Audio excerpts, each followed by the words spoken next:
Fungibility, don't you know? Banging our heads to the rhythm of the code. We don't care about dollars or the shiny blade. We're just holding to zero. It's our everything. Round tripping positions, that's how we roll.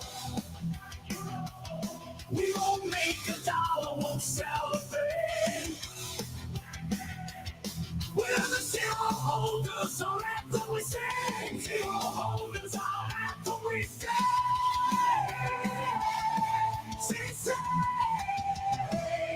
Zero holders, we're the kings of the sea. And run for your body if you live in the tree. We're all on the zero, it's our way to be. In the world of NFTs, we're wild and free.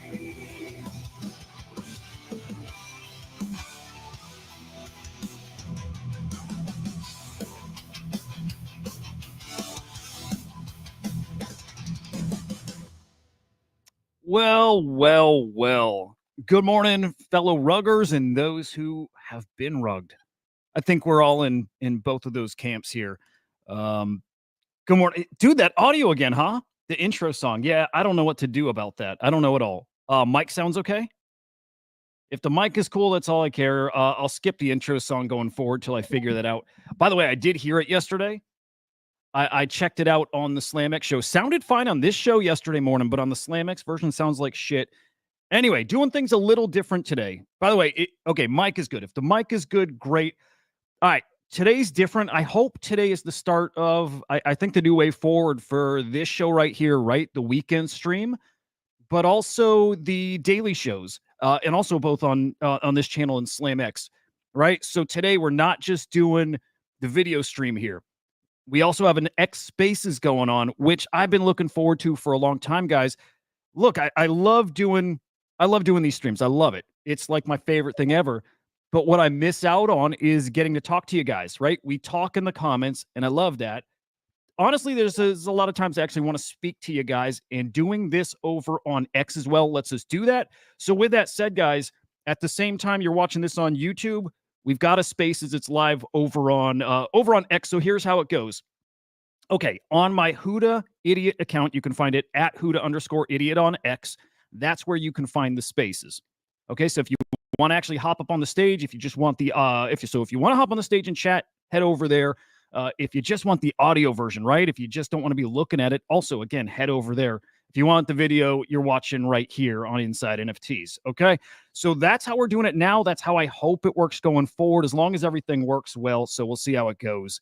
But if you are over on X, guys, request to come up, request to talk. I'm going to hit the market real quick like we do, right? We'll do a very surface level kind of macro market update.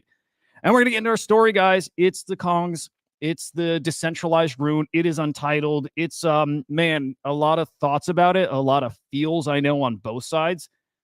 It ain't great. It's not great for anybody. I don't know, man. Is it better or worse for some? I don't know. I think in this situation, whatever side you're on, I think everybody's right here. It's really freaking interesting. And ultimately, you know what? All roads here lead to maybe the same destination, which is talking about what is this shit, right? What are these things we're collecting and trading and investing in? Like, what actually is this shit? And how responsible are teams and projects for sticking with this thing, and for how long?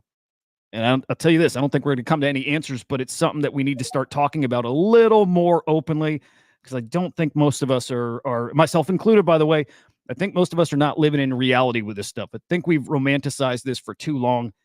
And at this point, it is getting people hurt. It's getting people wrecked. So definitely want to talk about that. Again, if you're on Twitter, if you're over on that X side, request to come up and chat if you do want to speak about this stuff. Let's get into it, though. Let's start with the market, starting with Alex Becker yet again with a fantastic freaking take here, guys. Like, I love Becker, dude. I love Becker. He's got great takes, funny as shit, great calls too, believe it or not, great calls. If these are the extreme fear prices in crypto, can you freaking imagine when we hit extreme greed. Can you freaking imagine how high this stuff gets? Look, I'm in that camp that sees us well over 100K Bitcoin. Well over. Sorry, guys, I'm trying to get a Zen in. I need to get a little stimmy here. A little fucking stimmy. I'm one of those people who thinks 100, 120, 200 ain't crazy to me. It's not.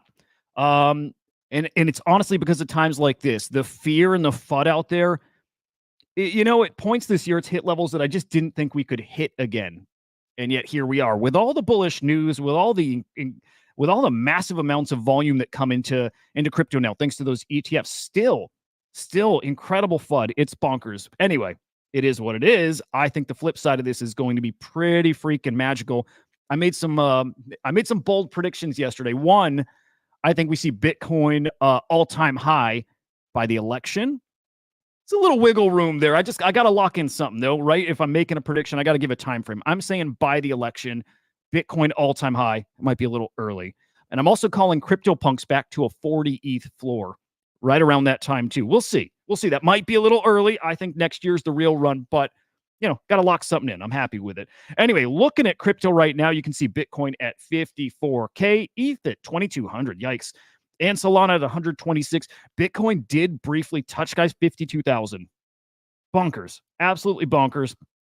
Again, don't give a shit. Don't give a shit. No concerns about where we're going. And I keep falling back to this comment I made back in April, May. And I wrote a whole article about this, guys. We are in the most volatile period for crypto ever. Not counting these black swan events, right? But just for a typical year, typical kind of bear market cycling to a bull, most volatile ever. And I think we still haven't hit anywhere near the peak of it. This presidential election, this cycle is really driving a lot of this policies and the economy and all the fuckery involved with it, guys. It's almost directly what's causing this instability in the market. Anyway, I fucking love it. Taking a look at the ETFs yesterday, 170 million in outflows. That's in the Bitcoin ETFs on the week. And guys, this is without any trading on Monday here. Guys, 700 million in outflows. We did not have a single day of inflows this week. Awful. And actually, it's going back almost 2 weeks, almost nothing but outflows. This might be, I'm going to have to go back a bit further, and it's not on this chart, but this might be the worst period for the Bitcoin ETFs that we've seen to date. That said, the ETFs are the top performing, the Bitcoin ETFs, that is, the top performing ETFs, period. It's pretty incredible to see the demand for these. On the Ethereum side, 6 million in outflows. We did get news. I'm not going to pull this up, but we got news that Van Eck is dumping their, what is it, Ethereum futures ETFs? That's my understanding. It's not these ETFs right here, so no worries. They're not in and out. But certainly ETH is having some trouble here as of late. So what can you do? Hang on. I want to drop shit.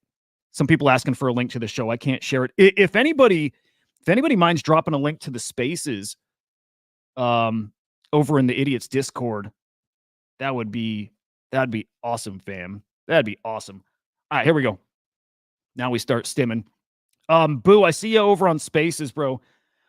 We'll get to this in a quick moment here, but when I was talking to Henry and talking about the one downside of this thing and some of the people it affected, you were top of mind for that, man. Yeah, I mean, there's certain people there's certain people who I can see how this ain't great for them. People who, we'll get to that. We'll certainly get to that. And by the way, Boo, you're welcome to come up and chat. You may have some things to say. Anyway, other big stories here just in the past 24, 48 hours, a couple really big CryptoPunk sales, more than a couple actually. Starting here with this 620 ETH sale for the Ape Punk, right? We saw this yesterday, actually the day before. Big sale, $1.5 million. Nice sale. Followed up by a couple really nice zombie punk sales. So we saw one selling for 240 ETH, almost $600,000 there. And then another one, the hoodie zombie. Love that one. 475 ETH, guys. $1 million on that one. Big punks moving. Still got a feeling, guys. I really got a feeling that things are loading up. I do. I think if people are scooping grails up out of the punks collection, yes, others need liquidity. That's part of what's happening here. But man, oh man, people buy this stuff when they sense they're not going to be priced here longer. So I think people are sensing that something's turned around in NFTs. I think we saw it with the Eggs CryptoKitties collection. I think we saw it with some brand new mints over on Base. Something has changed. New mints are doing well. People scooping up CryptoPunks before they're well out of reach in a big time run. And again, I think that run is coming. So can't wait for that. Looking at the Crypto Slam collection rankings, guys, CryptoPunks, let me refresh, but CryptoPunks at the top of the collection rankings there, where they belong, where they freaking belong. Love to see that. Followed by token lockup plans. No idea what that is. SMB Node Monks in the news, but also on the charts. Love to see it. Bored Ape Yacht Club, Luxa Marathoner over on BNB, Guild Guardian Heroes, Known Origin. This has got to be, guys, this has got to be some X copy sales there. Dozuki and Courtyard rounds out your top 10. I don't think we're going to get deeper. Shit. As I say it, I definitely want to check volume. Was going to skip the market stuff there, but no. 13.1 million in cross-chain sales yesterday. Unique sellers down, unique buyers down, total transactions up. And yikes, trade profits 1.1 million in the negative in the past 24 hours. Oh shit. We're in the positive today. Guys, I legitimately haven't seen us in the positive for trade profits in weeks. It might be more than weeks here. I'm not going to go back past this page. I can't remember the last time we saw. Hang on. Here it was. I think this was it right here. Last time we had positive trade profits was July 21st, 442,000 in the positive. Again, I don't think we've seen anything since there, but cross those fingers right now, 700,000 in the positive today. We'll take it, man. And hey, if people are winning on trades, and I'm not sure they are yet, you got to usually dive in deeper than this, but if people are winning on trades, they're going to keep trading. So really, really good indicator. I'm feeling really good about the market. And I've said, guys, I think we're back. Okay, we're back doesn't start with blistering sales, but I definitely think we're back. I definitely think we've rounded a corner here. So there we have it. Let's get to the CyberKongz. This is a tricky conversation. It really is. And I'll tell you what, come on the show right now too. I just don't know. I think he's dealing with enough. But normally Henry's invited to every weekend show. We got Henry's take on this yesterday. And while I'm sure he's got more things to say, we got it. I would love to share my thoughts about the CyberKongz here, how I feel about it as somebody who collects everything of theirs, everything. I think the only thing of theirs I wasn't into was the Untitled collection, and I was looking forward to the next collection, the next ring out, the next batch of Untitles. I was looking forward to that, but a Decentralized holder, a Promethean holder. I can't remember if I even sold any. I don't know. And I'll say this: I'm not bummed about what happened. I'm not bummed about them. I don't want to call it. It's not a rug. I'm not bummed about them ceasing operations. I don't know. We got to figure out what to actually call this. But let's actually start by saying what actually happened here. So the CyberKongz 2 days ago teased that an announcement is coming. That announcement came yesterday, tweeting out a really well-written document here called Decentralized Going Decentralized. I don't think I'm going to read this whole thing. Let me just spot check it here. But I'll say this, TLDR, they came, they etched their rune number 2, put a lot of money into this, by the way. And in the end, at this point, they are no longer going to be involved with rune number 2, with the decentralized rune. Okay? What does that mean? I think we're still trying to figure out exactly what it means, but what they've stated, the decentralized X account no longer going to operate. They said that this tweet is the last tweet from this account. Now, bookmark that in your head. I do want to come back to that because I can't say I'm a fan. I think I get it, but I can't say I'm a big fan of that. But also, no more posting about this, of course. It's not going to be posted about or tweeted about over on the CyberKongz account. And then remember, and we should check floor prices here, but they have that Untitled collection. They have the Untitled collection of ordinals, and they had promoted or said they were going to be building out a next tier. I don't know if it was going to be thousands more PFPs minted, or if it was another batch of, 100, whatever it was. That's no longer going to happen, okay? So when they say it's the end of this chapter, it truly is the end. The team is not going to be building out that stuff. Man, do we consider that building? Again, I want to get into that conversation. I'm not sure that I do. What's up, Rocky? Good to see you, man. Dude, Rocky, did I see you over on the Spaces? And if so, how did it sound? Like, I'm just like, being that this is new, going in both spots, I'm curious if Spaces sounded good, if it sounds the exact same. If so, great. I consider it a big old W. Let's peek at the runes, by the way. I'd like to see market cap. I'd like to get a feel for where things are at. where traders' heads are at. And I can tell you, man, being in their Discord, man, unrelenting FUD. Here's the fucking crazy part, guys. This is the crazy part. The FUD I see in the CyberKongz Discord right now, tell you this, dude, it's no different than before this announcement. Oh, awesome. Good stuff, Gravity. Dude, thank you. Glad to hear that. Glad to hear that. And again, guys, I really hope some people want to come up and chat because you guys are all holders too. I really want to get a conversation about how people are feeling and why we're feeling these certain ways. There's a lot of feels out there. Let me check. Untitled. Wow. Untitled is at a 0.01 floor. Wow. This specifically here, guys, this is where I hurt for some of you guys. For some of you guys that bought into Untitled, that's where I hurt. Reason being, man, I would be buying one of these for whitelists. I would be buying these just to be attached to anything the Kongs are going to be doing in the Bitcoin ecosystem. That's why I would be buying and holding one of these things. And if I bought one and it's all now it's said we're no longer going to go get those whitelists, we're no longer going to be pursuing partnerships over in Bitcoin, that hurts. That hurts. And anybody who did buy one of these, I feel for you more than on the RUNE side, I think. I'm seeing if I can make that make sense in my head because maybe people bought into the RUNE side for the same thing.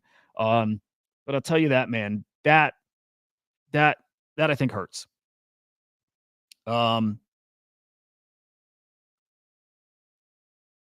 Marco, I wonder if that's true. And so, by the way, you guys that are listening on Spaces, I'm also reading comments over on YouTube. So if you see me pause and like kind of reading something, that's why. Marco's saying here, community should have control of the X account. They want to decentralize it, but in a centralized manner. I like that, Marco. I think I agree there. I think I agree. I'm thinking about that because there's previous comms there. I wonder if they could do it. I wonder, but actually I'm with you there. I think really turn it over. Really turn it, Mike. Let me check if I can fix that. Okay. Audio may be a little better over on X now. No one, Marco, if you're talking about whitelist, nobody wants to give whitelist to Untitled. I think that might be the case. I don't know how hard people are pushing. Also, man, dead season, dead. No, there's very little happening over in the ordinals ecosystem. So there's probably truth to that. And there's also probably not a lot to get at the moment. I really hope Untitled's get some opportunities when this next run comes. I hope the Kong's announcement here doesn't stop other projects that come out and other runes from actually inviting these guys to participate. Still a great group of holders here, a really great group. Anyway, let me get back to this announcement and kind of peek through this a little bit. So this all started with Prometheans. Yeah, let's really set the stage here. Starts with Prometheans. You guys remember what a time that was. Prometheans all of a sudden airdropped to our wallets, right? For doing nothing, holding certain Bitcoin assets. I believe there were some giveaways in the Kong's Discord too. So for different types of Kong holders, I think, and I'm talking maybe Genkai, maybe VX, I'm not exactly sure. Babies, Jenny Kongs, right? People got qualified for these Prometheans, but it was more about the Bitcoin community. And so if you were a Bitcoin OG, you held maybe a Quantum Cat, you held, any of these other assets, you most likely woke up with some Prometheans in your wallet. There it is. Nice free collection, shows up in your wallet. GG's. Everybody wins at that point. And by the way, let's tick a little box in the Kong's camp there for that was an expense to them, right? They did have to pay to do all that. Next step, and I don't remember when it was announced, but next step we heard there was a rune coming. I don't think that was part of the initial plans, and I do want to make sure people remember that. I don't think most of this was planned going forward. And is that good? Is that bad? Is that bad going into something without a plan? I'm not sure. I'm not sure if it's good enough to just go in an ecosystem and just say, hey, we want to be a part of it. And we want to be a part of it without extracting. We just want to give. And so that started with Prometheans. Next, right, we had the Runes protocol that was basically invented, came at the Bitcoin halving, and the Kongs were like, man, this is another opportunity to be part of a cultural thing. We just want to be a part of it. It's our timestamp. It's our stamp on chain to say we were here. I do that, guys, when there's a big event on chain. When a couple years back, when the ETH fork, what was the big fork that happened? Was it Emerge? Is that right? I'm trying to remember back there. I got boomer brain bad lately. But when that happens, I minted an NFT, my own. I just minted an NFT. It sits in my wallet. It's my timestamp to say I was here. Well, the Kongs did something very, very similar here, but in a way that involved the community. They said, we're part of this. We're in the Bitcoin ecosystem. Now we're part of this major milestone, the Bitcoin halving. the birth of runes, and boom, here we are with rune number 2 called Decentralized. I loved it. I love that they did that, guys. And on top of that, I love that they included everyone here, the Prometheans holders. Everybody got their airdrop. Times were good. Times were great. I think that kicked off, by the way, at about $100 million market cap. Man, a magic time. Like just magic, and the sky was the limit. And geez, looking at the I guess the historic runes market cap. Does this go all the way back? Let me think. Yeah, this doesn't go far back enough. I'm looking, by the way, at the runes market cap from Jenny data. This doesn't go back to the very beginning. Darn. Well, if any of you remember, I would guess the global runes market cap back then when these launched was probably 300 mil, 400 mil, maybe. But as activity ramped up and excitement and just a lot of, a lot of hopium, man, we pushed this thing to almost a $2 billion market cap. Now, I remember the Kongs came out of the gate with their rune, the decentralized rune, at 100 mil. Things are looking good. Things are looking spicy. And then this, right? And then the summer. And then things not looking so good. And we've not really recovered since. Here we are. And what happens when things kind of start cooling off? Man, people start asking. People start asking for more. It's kind of what's led to, I think, it's kind of what's led to maybe some more recent decisions. Let me say this too, by the way, guys. I'm not talking about this with any like insider info and knowing what motivated any of these decisions. I'm speaking to somebody who pops in the Discord, sees the questions people ask, see the feedback, see the demands of the community, the holders, and I'm just making some educated guesses from that, right? So we hit this deep, dark, what do we want to call it? Can we call it a rune bear market? I don't know what to call it, to be honest, but it wasn't great. So you had now the Promethean asset out there. You had the decentralized rune, and people are like, come on, man, this is bullshit. This price is bullshit. What are you guys going to do? What are you going to do? Honestly, think about it. What are you going to do to help the price? Now, I know that Kongs, and I'll just say Henry, said, we're not going to do shit, man. Like, it's a rune. It's, in a way, it's kind of still just a collectible. It's a fungible token. It's still like some kind of, in a roundabout way, a collectible, right? It's not a utility token. And I know they struggled with the identity for this thing. Like, what is exactly? It's not a meme coin. You can't meme decentralized. It's a little slice of provenance, guys. It again, not a utility token. But with that said, the community did want something. They really did. They wanted to see more. They wanted to see some building with runes. And I think the Kong said, fuck it. Maybe we'll try building something. And so that takes us to the next chapter, which was the Untitled collection. So the Kongs did what they do best, and they did innovate. They did. And I hope people can still appreciate that they did something and they did leave their mark on this space. That being the first ever mint on Bitcoin that accepted a rune as payment token. Okay. To me, inevitable. It's going to happen at some point eventually, but it has to start somewhere, and it has to start with somebody, man, putting up the time and the money and the effort to make it happen. That was the CyberKongz partnering with Magic Eden. They made it happen, okay? So the community got what they wanted, which from the beginning, when the rune came out, they did want that utility. They wanted something to do with it. And truthfully, man, they wanted a PFP. Like, I hope you guys remember back to, I guess, when the rune came out and people were still speculating, man, what's next? Right? What's next for Prometheans? What could that be? Is it a PFP? Right? I'm not selling my Promethean. I think there's a PFP coming. Well, I think the truth is there was no plans for a PFP. There was nothing. The plan was putting out that rune, the end. Okay?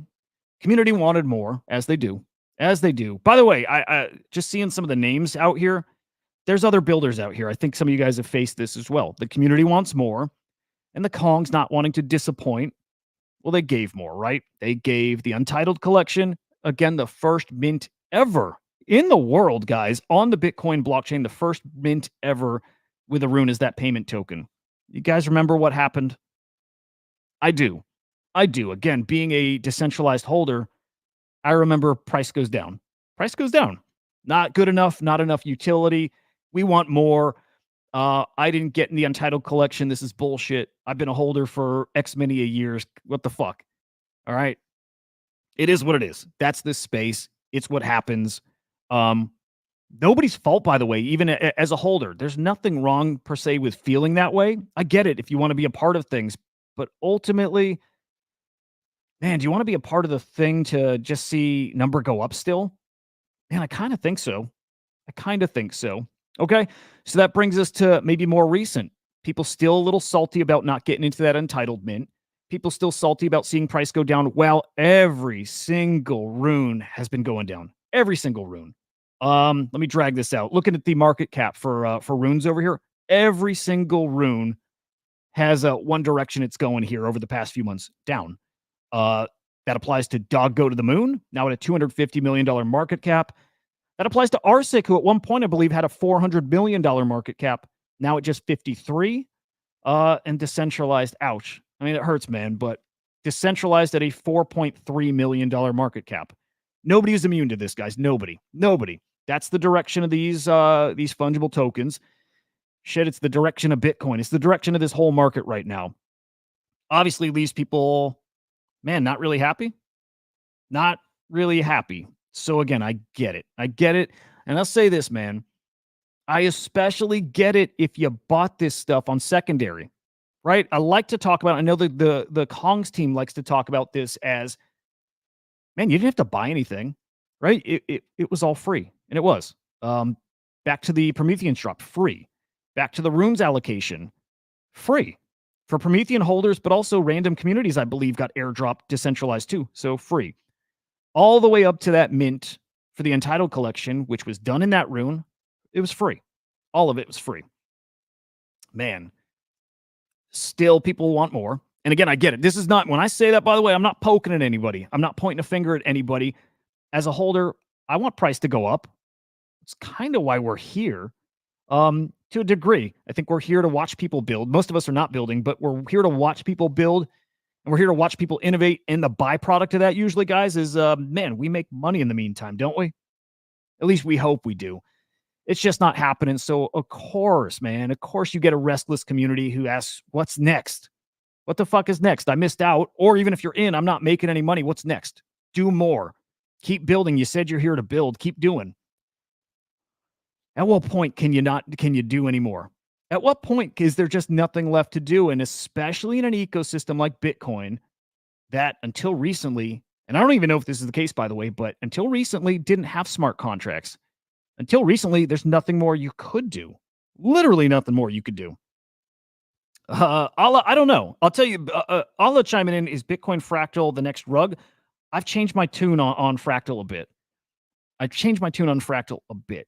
Knowing a little more of who's in the ecosystem, where at the start I didn't know who and I was a little suspicious. Knowing more who's in the ecosystem, I like it. There's some good, trustworthy people now over there. I'm like, okay. Scaling solution, okay, I think we need it. Right people over there, yeah, I think there's some opportunities there. I do.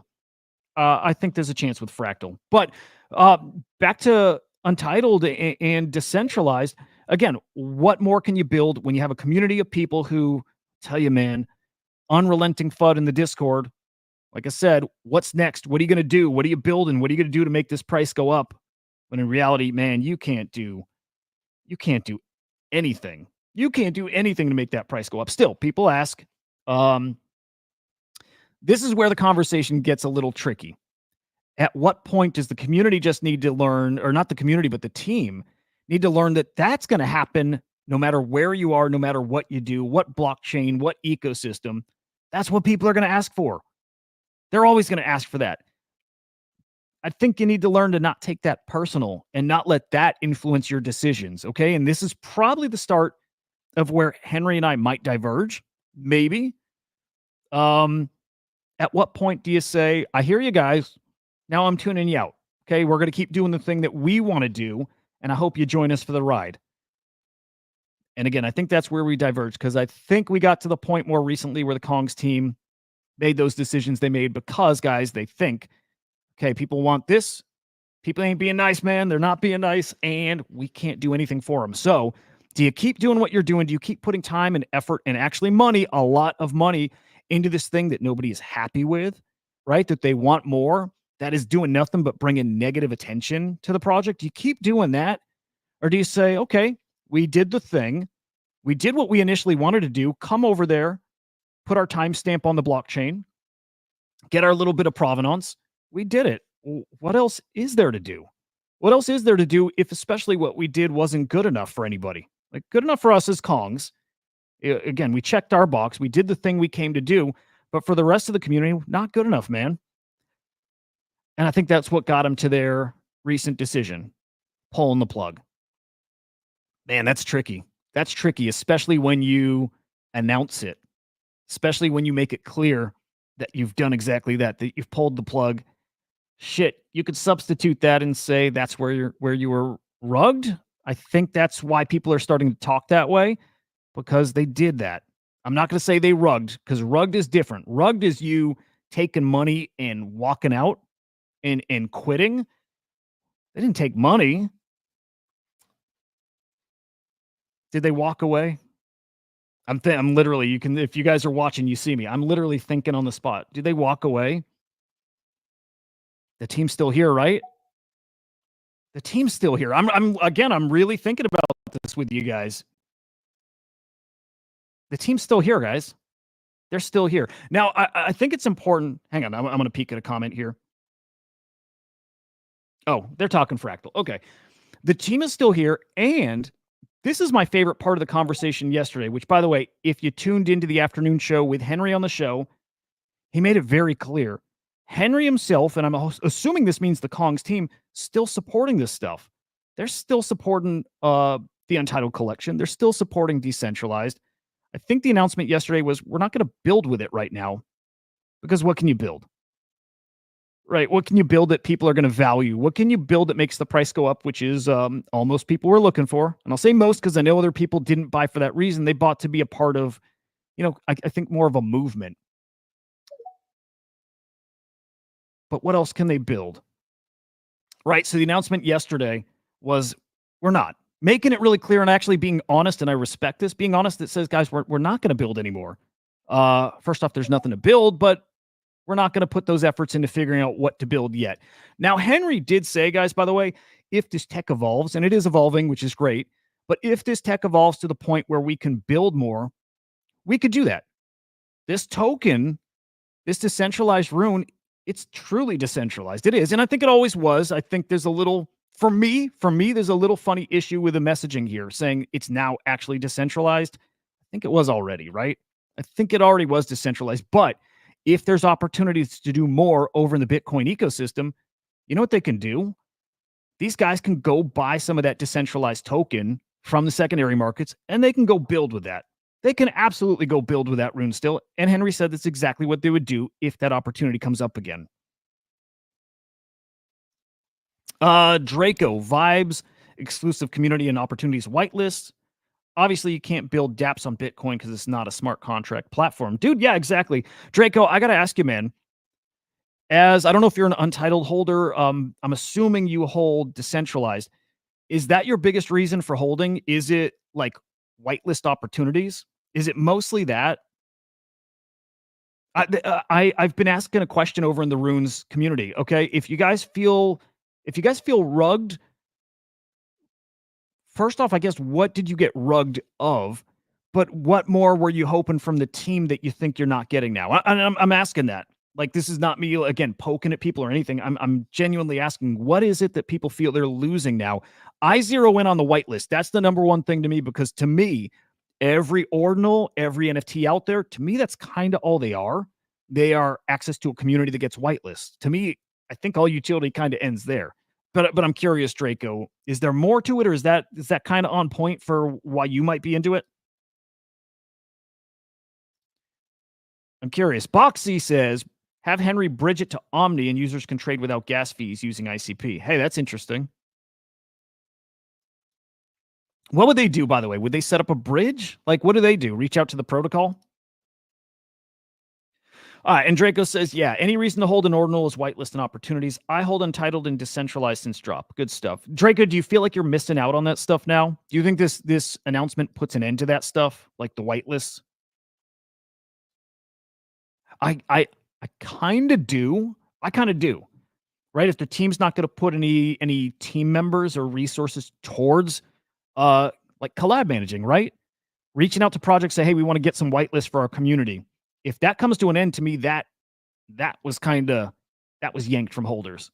I would have been buying a an untitled, right? For that reason. I would be hoping to get some nice whitelists out of this stuff.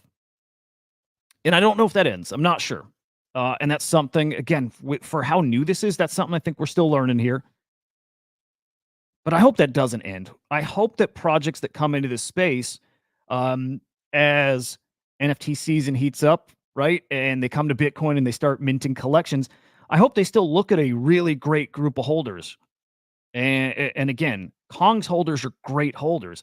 I hope they look at that collection and say, man, we definitely got to allocate them some spots. Right? I hope I hope that still works out. I do.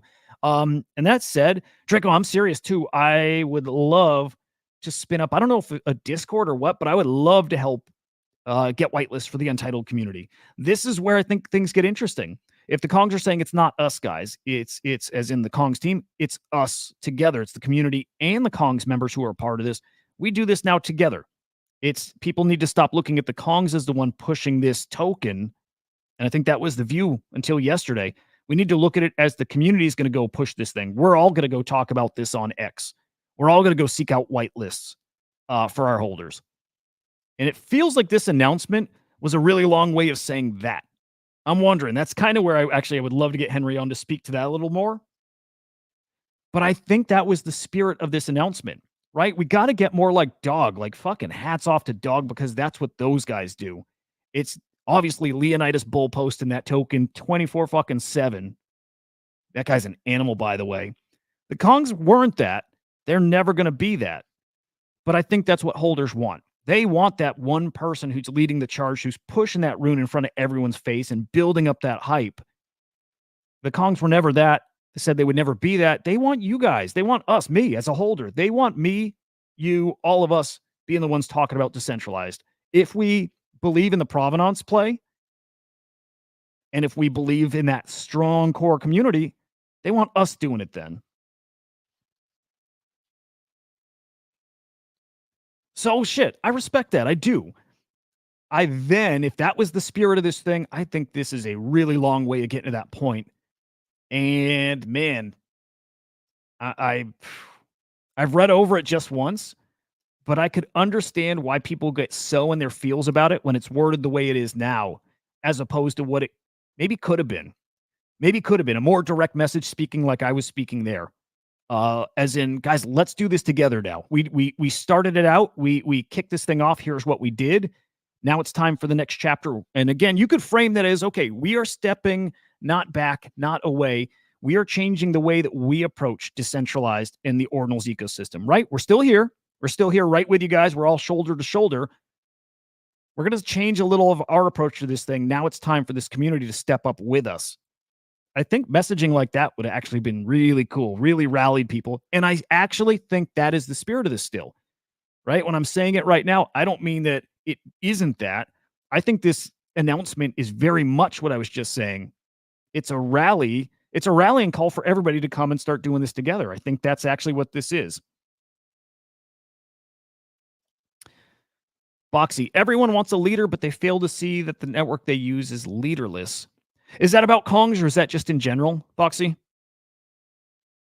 And yeah, Draco, yes.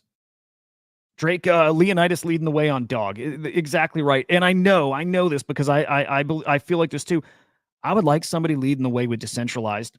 And I would love it if it were the Kongs. Truth is, again, they never did. They always said they wouldn't be like that. I mean, always from the get-go. From the get-go, Henry always said, yeah, that's not us. We're never gonna be shilly with this stuff. Hang on, I gotta get this Zin out.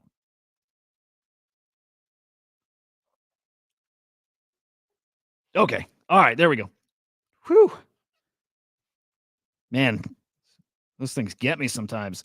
Kong's always said that wasn't gonna be them. That would never be their approach. So it is what it is. Decentralized does need that Leonidas, and I hope, guys, and I hope you see maybe an opportunity for you. Maybe I'll try to rally you, get somebody hyped up enough to start pushing this. But man, this is an opportunity for any of you guys out there to be that Leonidas. And believe me, people want it. In fact, hang on, let's take a peek. Let's take a peek at Decentralized and how many holders. How many holders in Decentralized? I'm looking on Magic Eden right now, by the way. Does it show here? Will it show me holder count? Guys, where can I see holder count on a rune? Maybe, well, let's try. Would TradingView show that? Where? Oh, you know what? I think it's at the bottom somewhere. This used to show it. I think it used to show it. By the way, guys, a reminder, this is streaming on Spaces as well. If you want to come up and chat, to be honest, anything, but obviously we're getting deep into ordinals, runes, all that stuff, decentralized, untitled. But if you want to come up and share thoughts, I still would love to hear holders' thoughts, especially if you feel burned. Then especially if you feel burned, you're kind of the person I want to hear from. I want to hear, I really want to hear the why. I really do, guys. Man, I really want to see holder count. And cutting to the chase, though. Oh, there we go. 41,000 holders, man. Jeez. Man, Marco, it's a big number, dude. Okay. Leonidas has built up an X account with over 200,000 followers. 200 freaking thousand. All right, Leonidas was big before. He's at 229,000 followers. Leonidas, obviously big, already big before Dog came along. He's been in this space a while. I mean, Leonidas is a dude. He's just a dude. All right. But this man gets so much engagement, has so many people behind him, thousands upon thousands. In fact, at this point, it's not tens of thousands. It's probably 100,000 plus. Because that's how many holders there are of Dog. Do you see that opportunity, by the way? Right? Do you see that opportunity? Anybody here and anybody not here, any holder of that decentralized rune can be the next Leonidas and start bull posting, can start tweeting about why rune number 2 is so fucking cool and be that person. You start bull posting around the clock. You start doing this 24/7. Hey, man, it's not an easy ask, but this is the opportunity that's out there, is for somebody to go and start pushing this thing and building that community. And you've got 41,000 people behind you that would most definitely be cheering you on. That would most definitely be engaging with you. Man, it's a great opportunity for anybody out there who, whatever your reason is, you want to grow an X account, you want to pump your bags, whatever it is, man.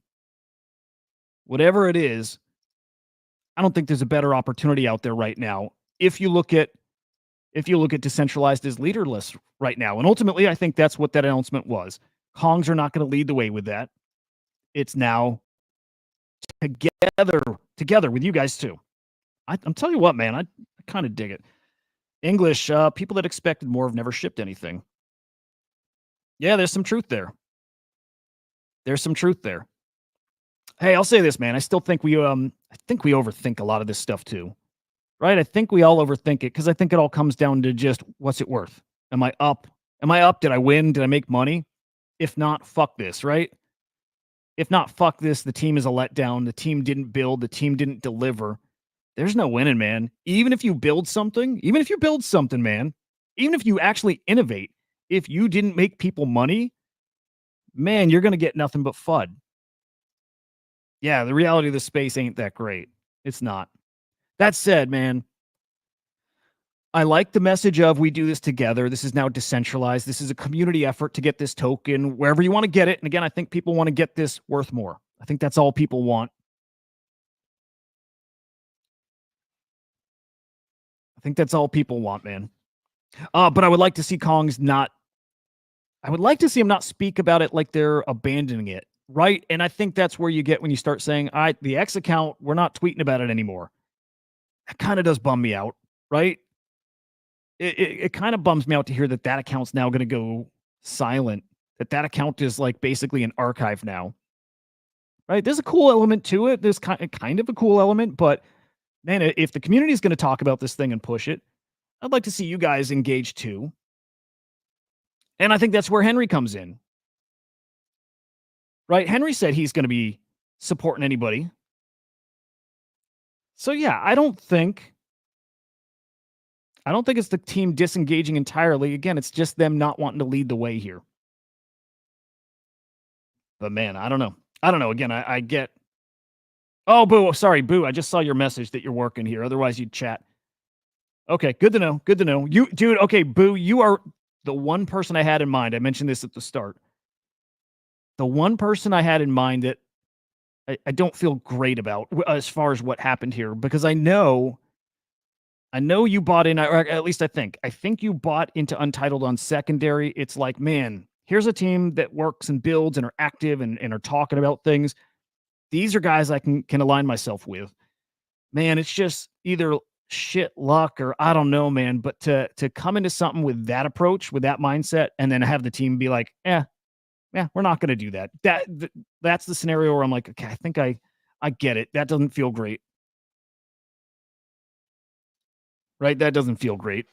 But again, I just think there's something with the wording of it. Like, I think the wording, I mean, could have been better, isn't perfect, whatever it is. I want to see the Kongs guys still supporting their product, if you call it that, but their holders, support the holders, right? And I don't think it takes much. Talk about it. If and when opportunities come up, offer them to your holders still. I hope those things still can happen. I really do. And I don't see any reason why it can't happen. Oh, wow. By the way, I'm just looking over prices too. If you're listening on X, I'm streaming this on video as well, right? So you can watch over on YouTube. You can watch over on the Inside NFTs X account. But man, a bag of 1 million runes of the decentralized, a bag of 1 million decentralized, worth $200 right now. Yikes. Dude, remind me, what was the peak? Okay, if you sold your allocation, which was, I think it was this, 910,000. So you got 910,000 decentralized for your Promethean. At the tippity top, what was that worth? $1,000? I think somewhere around $1,000. Youch.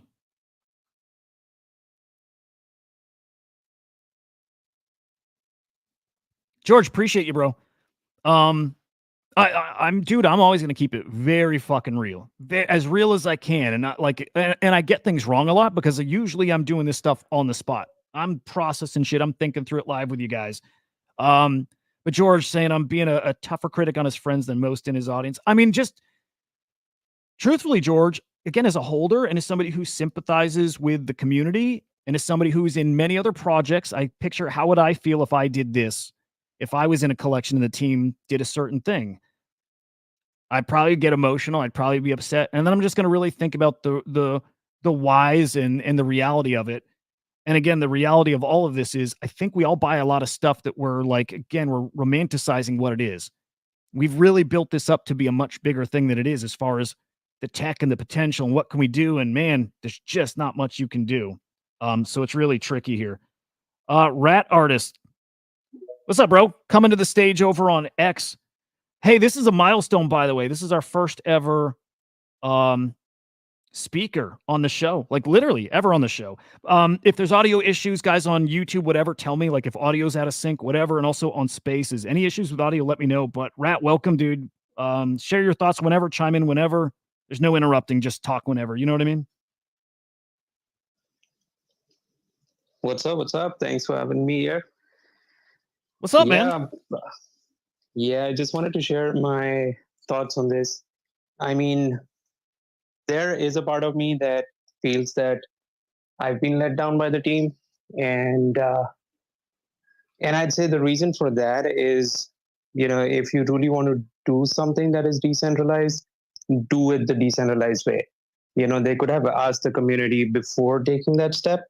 And I'm not saying the step is right or wrong, but I'm just saying, why just decide that amongst few team members and take that? There are 40,000 holders relying on you, waiting for you, and there are people who invested just because it's the CyberKongz team, and they've proved themselves on Ethereum. Dude, it's a really good point. And I'll tell you what, I'm glad you said it because that's actually my biggest criticism out of all of this. The CyberKongz team, I think, got stuck in an echo chamber. I really think they did. And this is more from Henry being my brother. This is more from talking and knowing his headspace. Man, all they saw and all they heard was, man, it was just FUD. That's all they heard. They didn't get to hear the story about Boo getting this untitled piece, right? Getting in that collection because he loves it. He loves the team. He loves the ethos. They didn't get to hear that. All they heard was in Discord, the unrelenting fight, this shitstorm there, and it's awful. If you guys have seen the Discord, it's brutal, like incredibly mean comments. Very much what you're seeing now. It's no different than what was going on over the past month or two. It's the exact same. And so the Kongz team incorrectly here, I'll say this, I believe this, incorrectly took that as, oh, well, that's what the entire community feels. They got their supporters. I know Kongz got their supporters, and they know what the hardcore guys think, but I think they felt that the broader community felt the same way. And I think, I'm just going with I think, but also going off of what I know Henry felt like, I think they ran with that, just assuming that was the general consensus out there. And it wasn't. It wasn't. That's the vocal guys, right? And I'm with you. This would have been really cool if it were decentralized. You talk to the community too. Community, what is it you guys want? What is it you think we can do? Because if we hear what you want, then you have an open conversation about what realistically you can do. Did you guys want us to build this and this and this? Okay, well, okay, we can't do that because of this, and we couldn't do this thing because of this, and good idea. That's a good idea. We hadn't thought about it. I'm not sure how you could do it. Let's try, right? Like a more open thing with the community, like building hand in hand. I think that would have been cool, man. Like a little more open. I'm with you. Exactly. Like they kind of assumed what the community wants instead of asking what they really want. And then again, like, okay, what has happened has happened. The only thing I feel like what Joe was talking about yesterday, we never know what innovation comes in tomorrow, wherein you might need the parent inscription, and we don't have that anymore. So, but we can still push this as dog or as any other rule. But then again, here is a point wherein there is a Twitter which has really good engagement, and the holders are engaging with that particular Twitter account. So that should be handed over to the community. If you're handing over the RUNE, hand over the Twitter account as well. Yeah, dude, I'm peeking now. That's a valuable account. It really is. I'm looking. When you mention engagement, dude, that account gets a ton of engagement. If that, okay, I'll say this. Exactly. That account should not die. You're spot on. That is a huge asset to the community. Okay, I like that. I think I'm totally with you on this. If this is decentralized, give that account over. I think I'm on board with that. The reach that thing, how many followers? That account has 18, almost 19,000 followers. Again, amazing engagement. We already saw 41,000 holders. Man, hand that over and let people take the reins and drive that. It's a big old asset. That's as big of an asset as the runes themselves. It really is. It's super important. The messaging is super important. So I like that, dude. I like that a lot. You're a decentralized holder. Are you an untitled holder too? Well, unfortunately, I bought Prometheans at the top, and I bought 3 of them, and then it has just been a down spiral since then. Yep. Yeah. But it's okay. I was okay with it as long as, because there has been miscommunications from the team if we do not neglect that, wherein when Untitled was launched, they said, okay, Promethean is no more our focus because Decentralized is the focus. So Promethean's main role was to get the airdrop, which they did. So, okay, Prometheans are no more valuable. That's okay. But then because of saying this, we were relying on the team that they're going to push Decentralized. They decided not to push that because they were facing immense pressure or whatever. But that was the point wherein you talk to the community how to go about it. Because one side, the team is talking about innovation, and they were the first ones to innovate and have a mint in Decentralized. And nobody was expecting this step, and especially not consulting, because they have a team of advisors, like great advisors from Bitcoin, like from the Bitcoin ecosystem. And I don't know if anybody was involved in the decision, or was it just the internal team or whatever, but it's just a surprise for 40,000 holders. And now people who were relying on Prometheans, okay, Prometheans are dead. People who were relying on Decentralized, it's like, okay, now we got to take the charge in our own hands to run this, which is still okay, but we need a Twitter account. We still need a leader, just like Leonidas or any other person. I mean, I run a social media company myself. I know that if I have an engaging account like this, maybe I can still do things with Twitter.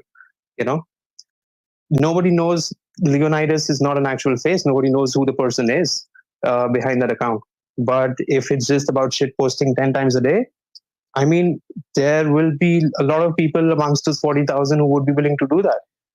But doing that from a scratch account would be very difficult. Very, very. I wonder as a community, and I wonder if we can get this like a little formally arranged, right? And we can put this in front of Henry. I'm sure they don't want to turn that account over to just anyone, but I wonder if there's somebody they already know that's, been in the community for a long time and reputable enough, if they'd be willing to turn that over to that kind of person. Like, I wonder, because it's again, great points. I think that account is a huge asset. And man, I do think at this point, I think holders do deserve that at least, right? The account that gets all that reach, the account that people are watching for updates on runes, man, turn that into a community account. I like that a lot, man. I really do. In fact, I'll run that by Henry.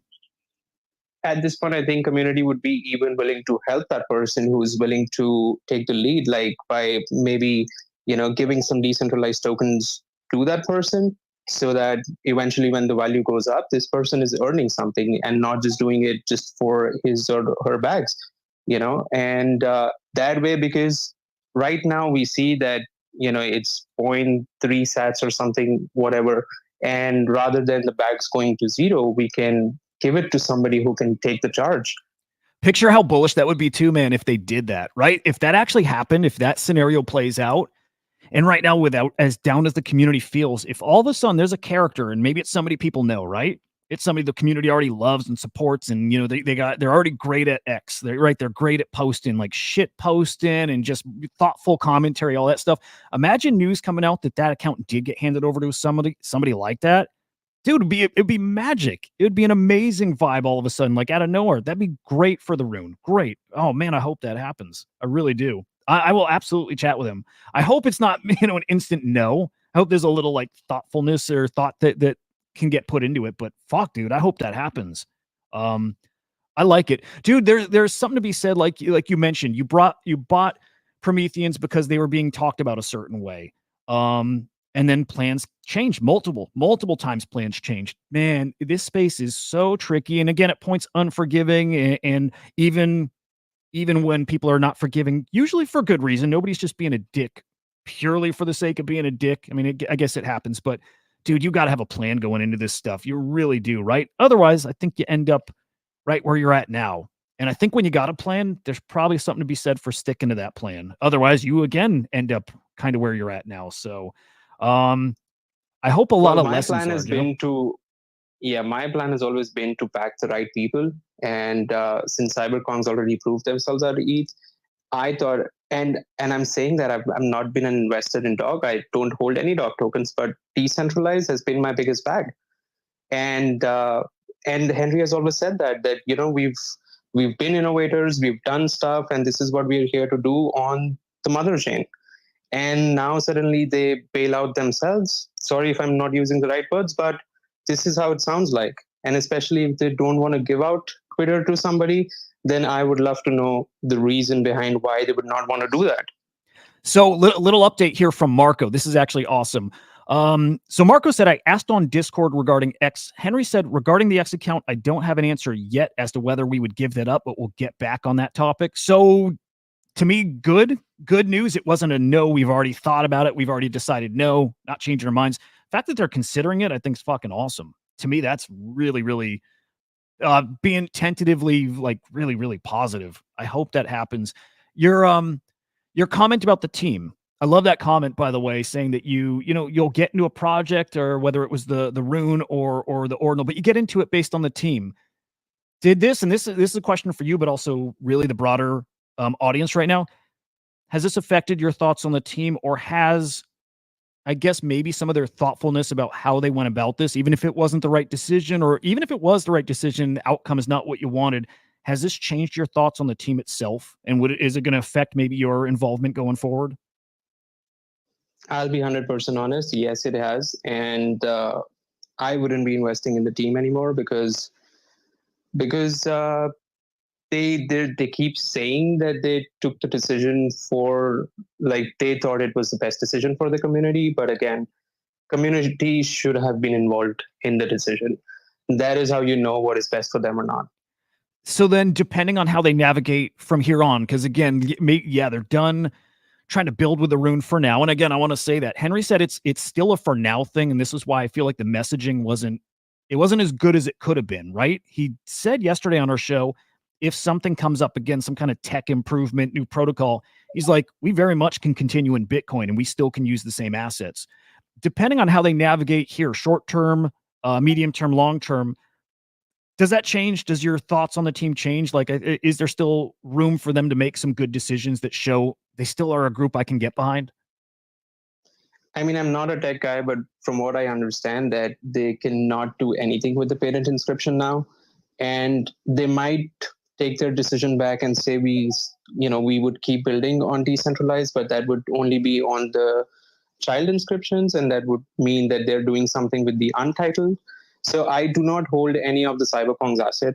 I was not a CyberKong, and that is because somehow I felt I was too late to invest in that, but I wanted to get it into the ecosystem and back the team. And that is when I found out about Prometheans and I got in. And when I knew that they edged number 2 RUNE, and I read a comment yesterday, it was like, even if they didn't do anything and just waited for the bull, they were at a very good place. Good point. Just edging the number 2 RUNE. And just doing that when the market is so bad and just burning it or sending it to Satoshi's wallet, I don't think it was the smartest move, especially in this kind of market. Yeah, and I keep coming back to that too. Like, as I'm thinking through this, I've been spending a lot of time thinking through, like, just all the little elements of this decision. So thinking about them sending that inscription to Satoshi's wallet, the only thing that really does, it's like you said, it prevents them from making any more children off of it. Is that correct? Yeah, from what I understand, yes. Okay. And so then I come back to this again. This is when I'm sitting around thinking through it. I'm like, what is it they would do with that, where that actually affects their decision to do more? Obviously, again, you can't inscribe things using that, right? So anything you do has to be kind of from scratch. But let's say they change their mind. They're like, shit, we do want to do another PFP. We do. Man, to me, it feels like everything can still happen. They still could do another PFP. They still could accept the RUNE as the payment token. They still could go get the whitelist and deliver it to the community. Like, to me, I can't come up with anything that it actually affects other than like establishing that provenance because of the parent-child relationship, And I'm wondering if I'm missing something too. I don't think I am, but I still wonder, is there something more important? And Henry compared it like on ETH. It's like, burning the keys. It's just saying, hey, we can't fuck with this anymore, but it doesn't mean we can't do something with it anymore. Like, picture, let's just say Azuki or any PFPs, any of the big guys out there.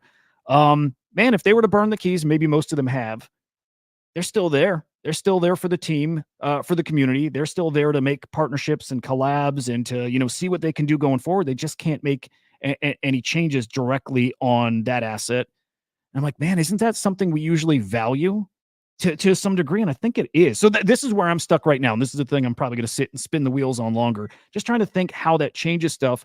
And it's why then I go back to the messaging. I just feel like the messaging is the bigger problem. And specifically the message to say we're not doing anymore. To me, it's just that. It's saying we're not doing the whitelists, if they said that, but it's them not doing the whitelist, them not trying anymore. And maybe it's even that as the specific point.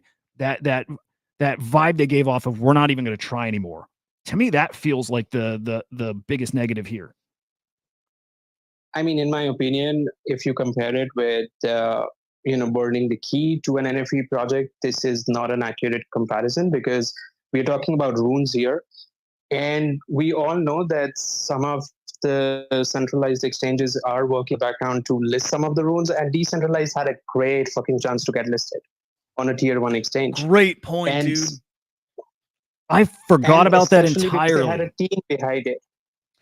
Yo, all right, now I got to think about that, because, dude, there was talks of getting these exchange listings, and does this put an end to that? Now, I mean, when you've got let's go back even a few weeks, $20 million market cap, are you getting an exchange listing? Probably not, but man, I feel like, and again, I usually don't have any inside info. Sometimes I might hear something like a day before an announcement comes.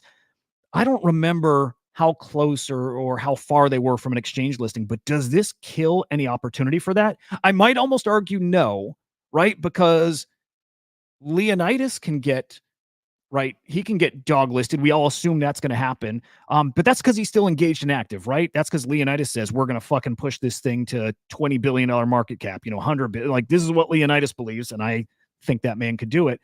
Yeah, this all of a sudden removes that from this ecosystem. If the Kongs are like, we're not pushing, there's no team on this anymore, we're not putting time and effort. Well, there goes the hopes of exchange listing, doesn't it? Man, yeah. Again, this is fun doing it on the spot, thinking through it with you guys, and just so people know, you guys are aware, but learning and figuring this out right along with you guys, which I love.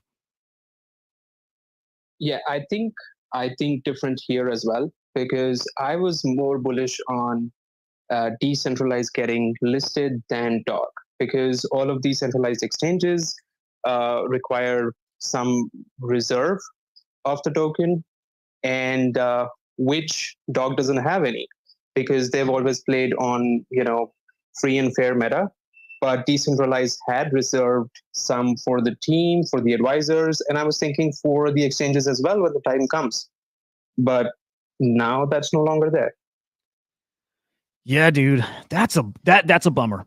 That's a bummer. But it's why I like these conversations. It helps us like kind of think through like the real pain points of this announcement, and that's one of them. It's a big one. Yeah, not getting exchange listings. It hurts. It hurts. I mean, if you it think hurts the of it, potential. if you take up the top 10 runes, what would you say has the most chance to get listed on a tier 1? I would say decentralized was on top of my list. Yeah. And the second, I don't know, Matt. I think it's going to be Epic. That I got a bag of Epic. I'm certainly rooting for that. Man, that is so interesting. Again, I hadn't even considered the exchange listings, but that's a big one. It really is on the community at this point. I hope that's a big motivator now. I do. This is like the toughest part in the saga of Decentralized, but now it is on the community. And if we want that to happen, if our bags are big enough where we're that hurt by this, we have to do something. We really have to start getting active and talking, because I want that exchange listing. God damn it. I really, really do. Dude, I wonder. I want to ask Henry. I don't think he'd be up for this, but I wonder. I wonder if Henry and I could take over that decentralized account. I would rather go to whoever the community wants, by the way. But just thinking, I wonder if Henry would be up for taking that on as a personal thing, not Kong's related per se, but as like a personal project, and him bull posting this shit. Dude, I would love that. I would love that. What's up, Musty? Good to see you, bro. Yo, what's good? Yo, did they, I don't know the answer to this, so I'm gonna ask, did they make money on Decentralized, like launching Prometheans and Decentralized, or was this just like totally free out of pocket? Good question. And this is to me what separates it from a rug and what it actually is. No, they didn't make a penny. That's my understanding. Not a penny. And like you said, they actually paid, they spent over $1 million on this thing. It literally was like, what was it? It was a way to reward the ecosystem. It was, again, a way to say we're here. We see this cultural thing happening on Bitcoin and we want to be a part. But when we're a part of it, we don't want to extract. So they literally like kind of paid their dues to come in. So they spent over $1 million on etching the rune. They spent, I don't know how much, thousands or tens of thousands on inscribing Prometheans and inscribing the Untitled collection and then airdropping them all, right? So all of this was at a cost to them. My understanding is they made literally zero, all out of pocket. And I would assume it's all Coco, because Coco's such a gangster. Love that guy. Okay. So then I wouldn't consider it a rug because they made no money. But like Rat Artist before was talking about like he didn't get into Kongs, so he saw this buying Prometheans at the top as a way of getting into Kongs. I have the exact opposite mindset. I from the jump, I told Confusion, like, I don't know if they made money, but I pretty much shit on them and called it a grift, because I hate when projects that are old and nobody really cares about just come out of nowhere and like come to the new trendy thing. And I know they made no money, but like to me, it's just like super whack and will never survive. Yep. So I kind of already had a feeling that like this would happen, or like people would stop caring, because it's just the way it is. Like nobody really cares about Kongs, and it's like, you know, Yuga came over to ordinals early, nobody fucking cares. Like when new trendy things happen, people want new trendy shit. Hence why, you know, like price went down even regardless of them still being on the team. And I do think it's kind of whack and lazy that they kind of just like, yeah, we're done here, boys. Like I know they made no money or whatever, but I mean, they could have just done anything. Like they could have just had fun with the project, you know, like they didn't have to go corporate or do whatever. They could have literally done anything. Like they didn't promise anything, so they could have just done literally anything. Dude, I'm with you there, and I feel like that should have been the approach. It should have been, all right, boys, it's slow right now. Look, we had the idea of doing this and this and this. Truthfully, it's probably not a good idea. So let's all chill and let's wait till the right opportunity comes along till we can see what it is we can do next. But we're still here with you guys. Like that probably would have been a whole different story at this point. And by the way, dude, I'm really with you when you see collections come over from any other blockchain and they come to the new spot, because usually they come over to extract, right? And like we said, Kongs didn't do that, but still there's always this icky feeling with it. I guess, and this is where I'm too close to the project, where my take on this doesn't count, but it always felt different with the Kongs, just knowing, well, obviously Henry so well, but they've just, man, they were here before Kongs, right? These were like Coco, Axie Whale, like Giga, Axie Whale, Bitcoin Whale. These are guys who are just wherever this space moves, they're always there, and they're usually there early. And it just felt like an extension of that. It's like, oh, it's Kongs being Kongs. There's a new thing coming up. They're part of it. Makes perfect sense to me because they're always there. So, yeah, like, well, I guess that's where my problem lies, right? Is that people get rinsed on these type of activities, you know? And like, if you're around the space, you should kind of know better, you know? Like, if Kaiju Kings as an OG, if they came and did what Decentralized did, people would get rinsed because there's so many Kaiju, you know, maxis that were going to buy the top and round trip it, right? So I feel like as a market participant, especially if you're like a quote unquote OG, you should understand, like, and take into consideration. So that gets us to like how many people are trying to do your thing and have fun, you know, stickier type of conversation or whatever. Yeah, no, great point. Great point. This cut out, by the way. I didn't mean to speak over you there. But that gets to another, man, something I think is it's a whole other conversation. It's a long one. I don't think we'll get into that now, but like, because a team knows they have a community who is rabid, who is going to go buy anything they put out wherever it is.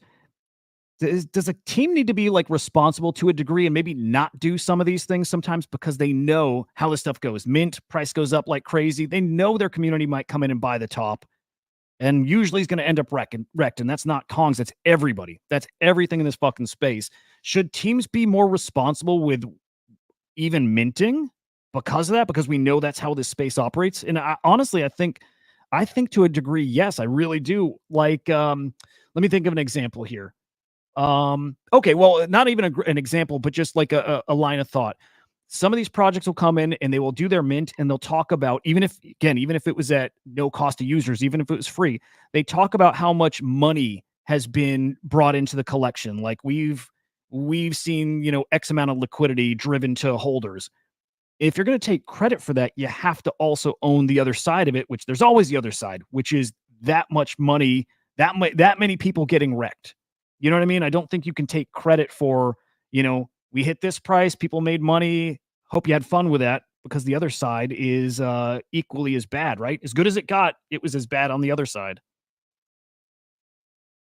Yeah, I think it's tough, right? Because nobody controls your wallet. You buy, you know, you click buy on whatever you want. But you know, when you're an OG collection, right? You know, it's kind of like where Yuga went wrong, right? They had these OG collections, then they started doing other stuff, and you fragment the community, right? You lose the OGs. You know, you bring in new participants, but you lose a lot of the diehard people that ride for the brand. And I feel like, you know, I don't see Kongs in the timeline because they're like super OG, and I know Kongs have their own history or whatever. But yeah, I feel like, I mean, I'm going to guess that people probably rotated out of Kongs on ETH to go to the next shiny thing, and, you know, maybe ended up losing money, or baby Kongs or whatever it was, right? I don't actually know that, but, you know, we know how this all works, right? You just cycle your money elsewhere and elsewhere and elsewhere. So, I mean, I don't know. It's team's responsibility, but it's also not, because nobody controls, you know, that person's wallet that clicks buy. Yeah, man, like anything, I hope there's a learning lesson here for people. And it's actually what you said there. It's the way the space moves. And what a bummer that I think at this point, most people are years into their, you know, their time in the space. And, you know, if you came in here and this is your first time ever trading crypto, any kind of investments, whatever, I hope by now people have really learned like these cycles and how the money flows work. And again, why prices and why assets move the way they do. And man, people got to stop getting wrecked and got to stop buying into stuff, at certain times in the life cycle. But I don't feel like people are learning. I feel like, especially if a lot of people got wrecked on this, and I think quite a bit did. I hope at the very least you walk away with some experience, like a good learning lesson. It's not an easy learning lesson, by the way, but it should be one. I hope at least. And also, last thing on this, I guess, would be, they fucked up by letting this go, because they, like, the name Decentralized and them claiming that was fucking perfect. And putting it on, like, the quote unquote mother chain was, like, perfect. And I personally think they lost their chance of getting listed, because, I mean, unless there's a big dog in the community that wants to take it over and has connections to Web2 and, all these other companies or whatever. I mean, I think they kind of lost like a massive, thing for them that, maybe could have made them like uber rich in the future and like push the space like super, super forward. Cause I mean, I'm not sold on runes, but like just the name Decentralized and the nature of what we all do here. And we want everything to be decentralized, just them letting the project do its thing. And, big, dog gets listed, then Decentralized gets listed. And then, you start this effect for runes and ordinals. But I mean, whatever. Yeah, it's too late now, I guess. Yeah. Dude, I still feel like it's ripe for like a really cool like comeback story. Like sans the team, nothing to do with the team, and it's the very thing that they want to happen. Again, I just think announcement kind of stuff fumbled. I don't even know if I'd say fumbled, but maybe that might be close enough to accurate. But man, a community takeover of this would be absolutely perfect. And just imagine the story if you could take rune number 2 called Decentralized and get it from the fucking gutters that it's at now, $4 million market cap, and actually revive this thing and actually get this to the point. Like, man, if you're setting goals, the goal of this thing is to get that exchange listing. And imagine if the community here could pull it off. And I hope we can do it, guys, somehow, some way. I hope we as holders and as a community forget about that team. Forget about them. I hope we can find a way to do it. I hope we can. I hope we can pick out who are the leaders in this community. And they might be lacking, to be honest. We might not have them. But I hope somebody does step up, and I hope we can rally behind him, and I hope we can make this happen. I don't think it's the end of the story for Decentralized. The door's open like this much. It's not open much at all, guys. It's like just a sliver, but I think it's still open, and I think it's got an opportunity. God, that would be so cool. And I hope somebody gets that account, by the way. That Decentralized account in somebody's hands. There's a spark. I'll just say that. There's a spark still left. Fuck, this is gonna get corny. What's the saying in the movie? There's a movie about a spark and keeping the spark going. I'm not gonna even go there. But it's there. It's fucking there, guys. Somehow, some way we could do this. We really could. Who would you guys say is, aside from Henry, because we're going to say not the team, no team involvement, who is the biggest name and who's our biggest leader in the Kongs community? I truthfully don't know. I'm not plugged in enough to know who's the biggest name in Kongs, but does anybody know? Well, why does it have to be somebody from the Kongs community? It doesn't. That's the beautiful thing with, I hate to sound cheesy, but with a decentralized thing, doesn't have to be. It could be somebody from any other ecosystem. It could be somebody who fucking hates the Kongs. Yeah. This could be a spite play. If the team bails out and says that Decentralized and Prometheans have nothing to do with the Kongs and we are a separate ecosystem, then we don't need a Kong to run any of those pages, right? And I would say if there is a chance of one of the advisors stepping up because they might have a big bag, or maybe somebody like you, somebody who has a presence already in the ecosystem, that would be the best case scenario, but anybody could actually. Fuck. You got me playing out a scenario in my head. Could I do it? I couldn't. I don't have that kind of reach. Although going back to what I said earlier, the opportunity is there for anybody. It just takes the effort. It's just going to take the effort. Anybody actually could do it. God, that'd be a cool story to see somebody pull it off, though. I'm gonna think about it. I don't know if I'm that person. But I'm sorry to cut you off. I'm saying this is why I'm saying that effort should be incentivized. Yeah, how so, though? How would we incentivize that? I don't know. Our bags are already going to zero. I don't mind paying some decentralized tokens to somebody who's taking the lead. Yeah. Tell you what, though, the incentive should be that again, somebody can build up like a big audience. To me, that's, man, because that pays for itself. You build up a big enough audience, you're going to make that ad revenue, and you're going to get offered every whitelist everywhere. To me, the incentive is build yourself, turn yourself into something. I mean, it's mean, it's like a byproduct of it. I don't even think it's a selfish thing, but if somebody wanted that, you can do both at the same time. Get yourself a whole bunch of eyeballs and maybe pump your bags and everybody else's too. And again, 40 fucking thousand people. Let's say a lot of people got them spread out. Let's put tens of thousands of people who would probably be backing you. Wonder, by the way, if Leonidas could or would take it over. He's got enough on his plate with Dog, but I wonder if that's good for his narrative at all. I don't think he ever will, but what about the 5 or 6 advisors that were onboarded for Decentralized, make up a committee and say, okay, we are going to take the charge? Did they announce who those advisors are? Of course, it was on the Decentralized Twitter, I guess. Yeah, let me see if I can find that. Decentralized advisors. The only one I know off the top of my head is English. English, I think, was an advisor. Correct me if I'm... Oh, is this it? Yeah, here we go. All right, so my buddy English here. Let's see who else. Okay, we have English, Shuriken Trade. Oh, Non-Fungible Jan was an advisor. Okay. NFT Boy, the local crypto, Orda Jingle, and NFT Brad. Okay, I know Jan. I know English. Feel like I know NFT Boy. I'm not positive here, but could these boys pull it off? English, you up for a challenge? English is usually watching over on YouTube. I'm wondering if he's still here. I hope, dude, I hope you're not watching English. I hope you're in vacation mode right now. But dude, English would be great for this thing. I don't think he'd do it. But poke, buddy. We want you to. Who else besides these advisors? Anybody else you guys can think of? English bailed before we got to that. Yeah, who else, guys? You need somebody who's not related to Kongs, bro. You need somebody like, I'm sorry, but just nobody fucking cares about Kongs, and most of us just like, see as anything they do as like kind of grifty, and anybody that is like a Kong OG that comes to buy something, I would assume they probably got rinsed round tripping and they want to make some money. Yeah. That's like a really bad thing, but it's just like the way the space works and a lot of people's brains work. I would like it if just like some random motherfucker with like 3,000 followers was like, yo, this is mine now. We're running this up.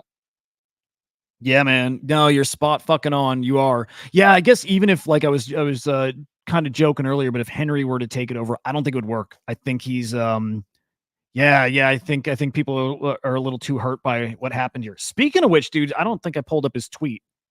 I don't think I pulled that up before. I'm gonna pull it up real quick here.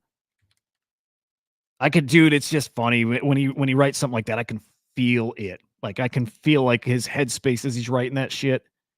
And I'm sure that wasn't easy. And I know that doesn't matter to people, as it shouldn't, right? People who are in this and feel rightfully burned by this.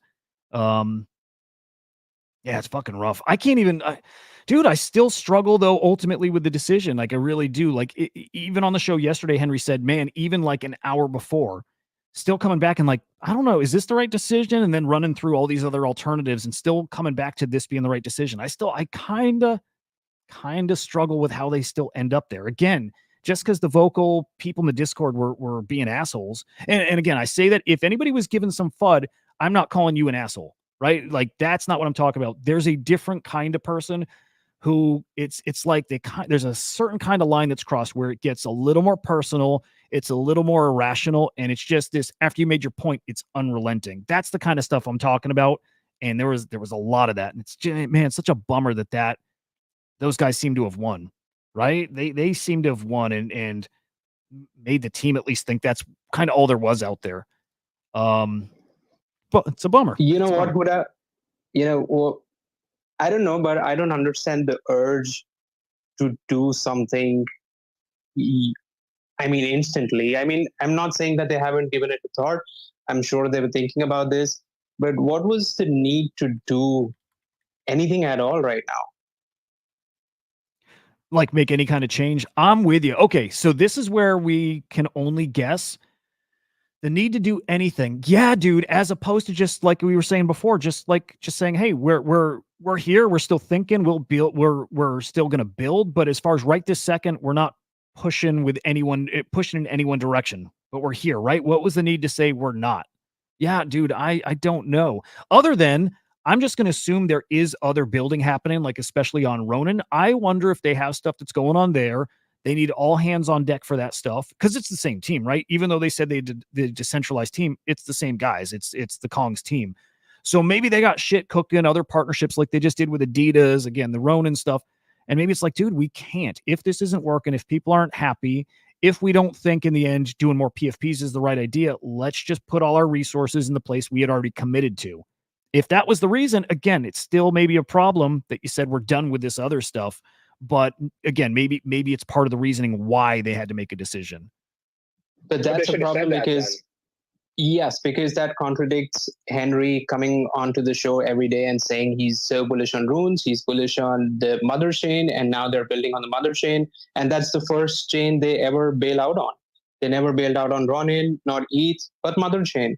Now, who would respect them and give them the trust again if they build something on Bitcoin again? Not me for sure. Right. Yeah. Dude, the hard part there, I got to peek through some of the previous comments about we're here, we're building, all those kind of comments. I definitely saw them, right? Those definitely happened. I'm trying to think of when and how and all that stuff.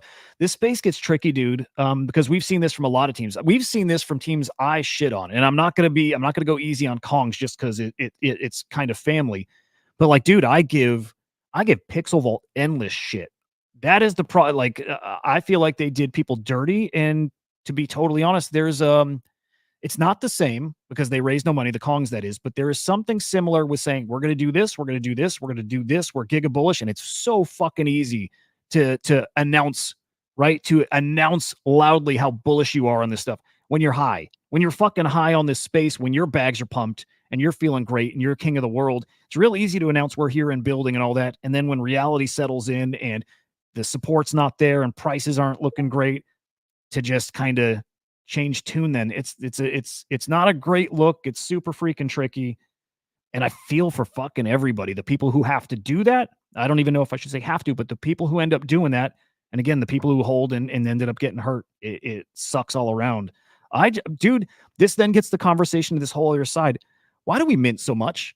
Why do projects feel like they have to get in somewhere and mint something and have a sale or do an airdrop or do it? Like, man, why do people even want it anymore? And why do projects feel like they got to do it? It's all, I've been saying this for a while. It's all vapor. This is why I love the Poly stuff. Like, Poly calls everything a scam and a Ponzi. He's right. It's also true that everything in the world is a Ponzi and scam and a way to make money. Like every fucking thing in the world you could say is that. But man, it is the case here. There isn't anything. Most of this stuff has not evolved over the past few years. So why do we keep doing it? Why do we keep doing it when it just leaves a trail of people wrecked? Without fail, it always does.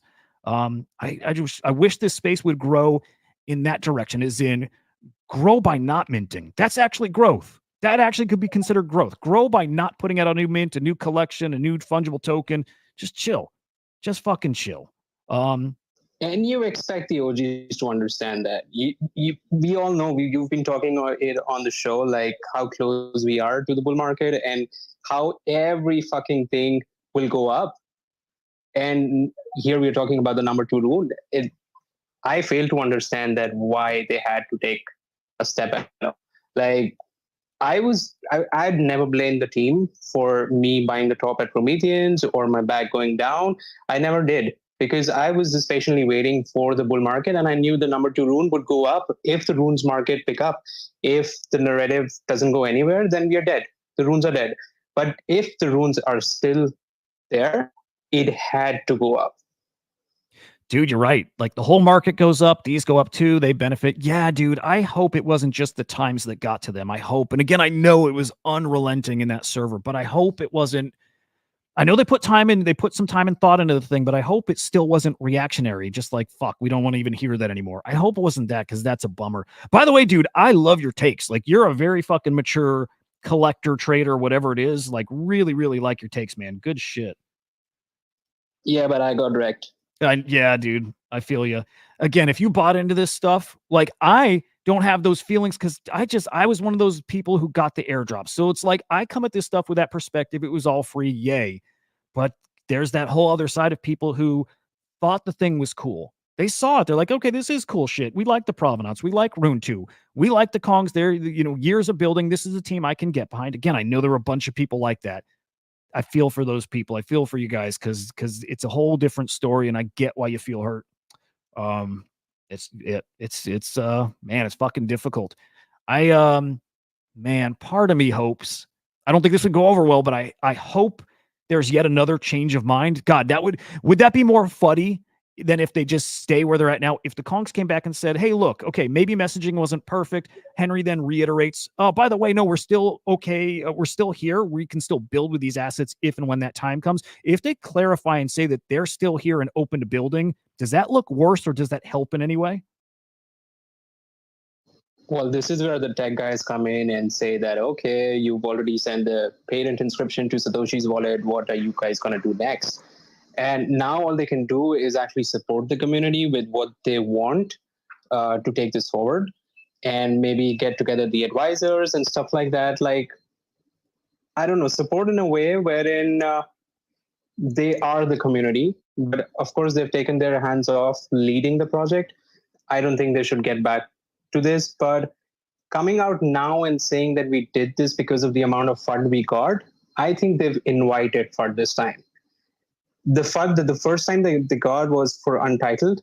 And of course, when you have 50,000 holder count and you're giving 200 pieces of something to 50,000 hungry people, that's not going to work out. They should have expected some FUD. But I know the kind of language people use here, it gets sometimes just over the head and you can't take that anymore. But this time the FUD they're getting, and I still see a lot of support in there. It's not that people are like, oh, whatever. Yes, there will be people who would say bad things, things you can't imagine. But this was totally invited. This is something that they asked for, I think. Yeah, I can't argue with you there. I can't. I hope, man, I really, really hope this doesn't affect them on other chains, whatever it is they're building. Again, whatever comes next on ETH, whatever's going on RUNE. I hope they're compartmentalized. I hope they're, even if it's the wrong decision, which it may be, I hope there's still some, this might sound wrong, but appreciation for that there's thought put into it, knowing that it's not intended to be a rug. And I don't know if it works out the way. I don't know. I mean, people who you know feel what the burned problem are burned. is? The problem isn't that it's a wrong decision. The problem is that it's an irreversible decision. You know what? Okay, I still can't get with that thought process. Like, I still can't quite wrap my head around that. Reason being, I still look at it like, again, yes, they can't inscribe any they can't do children inscription off of that RUNE. So absolutely that's the case. But man, I still think if the Kongs, if things cook and they're like, oh my God, here's this new thing and we need to have assets for that. Okay, so yeah, we got our RUNE. Yeah, we got untitled, but we need more. Man, nothing prevents them from still minting or inscribing a new collection and airdropping it to holders, right? To the untitled holders, to the RUNE holders. To me, it's like a very little thing that they can't do children inscriptions off of that RUNE. To me, it's little. It's pretty minor. But again, I need to sit with that and think through more why that could matter, maybe a little deeper than I was thinking. But again, anything else you have to add into that, I'm curious, because I can tell there's something there. I mean, it's kind of the same situation like Epic, like how they inscribed the first token they inscribed was Epic, and then they inscribed another token thinking that some part of Epic tokens were burned or something, and then they kind of found it, so they burned the second token, right? But here we are talking about what if they would have burned the Epic SAT, like they sent the Epic SAT to Satoshi, they couldn't have inscribed the second token on that SAT. Right. So I kind of think of it in that way. But again, I'm not a tech guy. I don't understand the technicalities of it. You know what? Okay. And that's definitely a place we disagree. And reason being, and actually, I respect the thought process. And actually, I think I get it enough. I kind of don't think the specific things matter much to your average person. Like, to me, they're a marketing kind of technique or a ploy or something. Like, I don't think being early matters a ton. And I even mean that with RUNE number 2. I think it's cool. Do I think there's a difference between RUNE number 2 and RUNE number 102? Honestly, no. I don't think there's any difference. Maybe there's, again, it's a cool story that you're in that halving block. I think that's cool, but it's kind of like over in ordinals and people say those, the sub 10K inscription is going to be worth something. All right, I think they're going to be worth the tiniest fucking bit more than something older, but basically no. I think like the earliest 100 inscriptions, yes. But there's a point of like diminishing returns, and I think on runes, it starts right at, the first RUNE, has got a cool provenance story. To be honest, I never saw it with Rune number 2, other than it's just something that you can tweet about. It's a thing that does get some engagement, but I don't see it, man. And like the Epic one, if they did another Rune, I don't think it matters if it was inscribed as a child of the Epic Sat or if it was just something brand new. I think it just matters the team. That's always the way I've operated, though, and that's just from years of watching what people value across blockchains. I remember early on Tezos at one point, and of course it's Tezos, it's different. But I went and bought some very, very early NFTs over there, like in the first, 1,000 or 2, and thinking, okay, down the road, if this blows up, this becomes a big, big, big deal. Maybe they'll get some value. And it didn't play out that way, separate from the fact that Tezos just has kind of faded. But even ETH, we see all these OG NFT collections. I saw this morning, the first ever like meme coin or altcoin or whatever on ETH. I can't remember the name of it. It's got a $2 million market cap, right? Like I know we want to say that those have value and they matter so much, and it's just a matter of time till they pop because they're historic. I kind of think that's a meme. To a degree, I think that's a meme, and most people don't care. I mean, I'll quote the same argument that Henry made with runes when, like, if you have a number 2 decentralized rune or a 69,000 decentralized rune, which one would you put in your money in? And why is Feihu, when nobody knows if they're a scammer or not, why do they have a market cap so big? It's just a provenance, I guess. Yeah, Feihu I think is different, just being that goes back to, I know Uncommon Goods. That's technically the first, right? So Feihu, yeah, something interesting there. I think part of what people are into with that one is just the mystery of it all.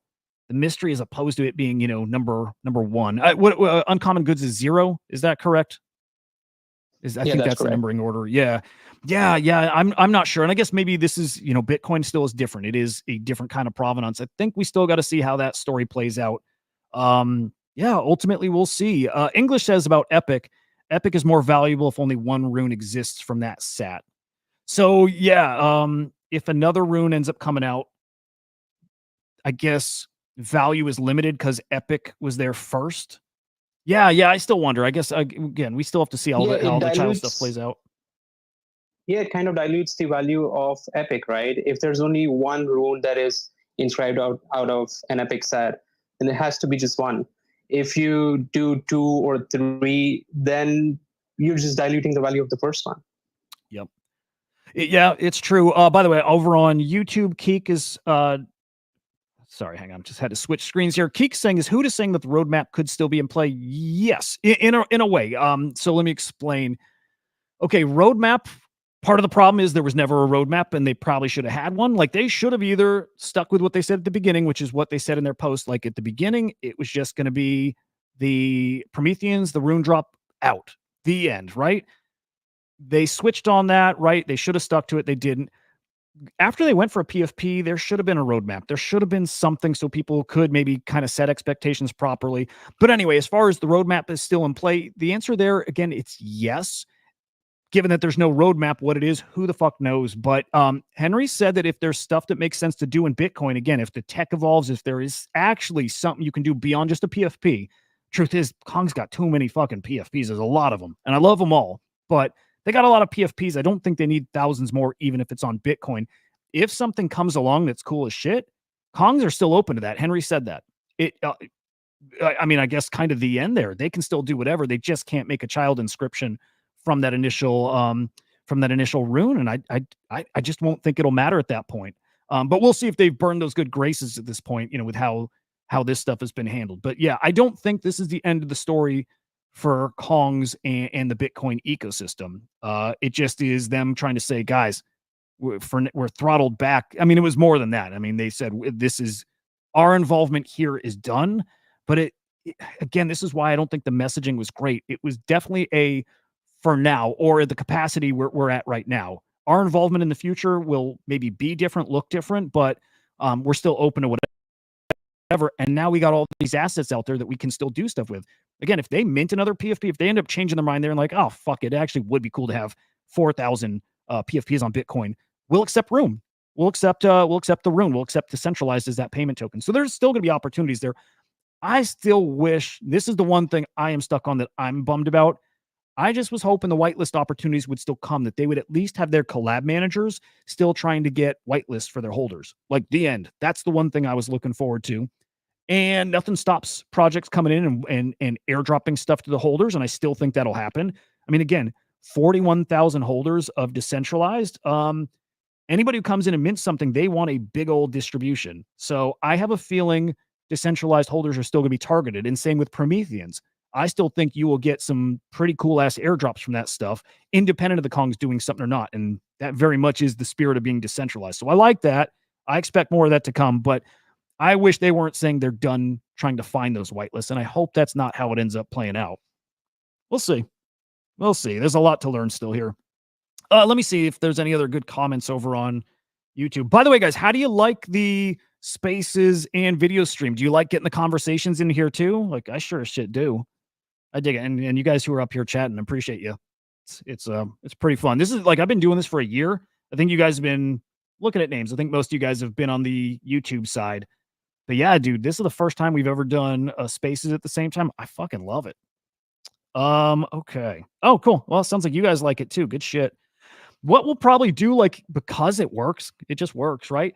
We'll start thinking format wise of like when the space and video shows make sense together. And if it makes sense that, you know, when we do that, they got to be more focused topics, kind of like today. Today's focused on decentralized. So we'll figure out how to make those the best they can be. But there's definitely something there. It definitely works. So I dig it. I dig it, guys.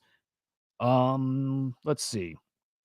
Anything else going on out there, guys? We can riff on whatever, but otherwise, probably tapped out the Kongz decentralized talk, unless anybody's got more to share, any thoughts, feels about the whole thing. I pinged Henry. Definitely not feeling amazing, I can tell. I wanted to ask you who to... go ahead. Go ahead, Artist. Go ahead. Oh, go ahead, nothing.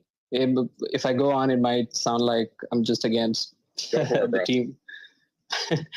I was just going to say that, you know, I've got an argument to make when Henry says that, you know, everything comes back to more and more PFPs.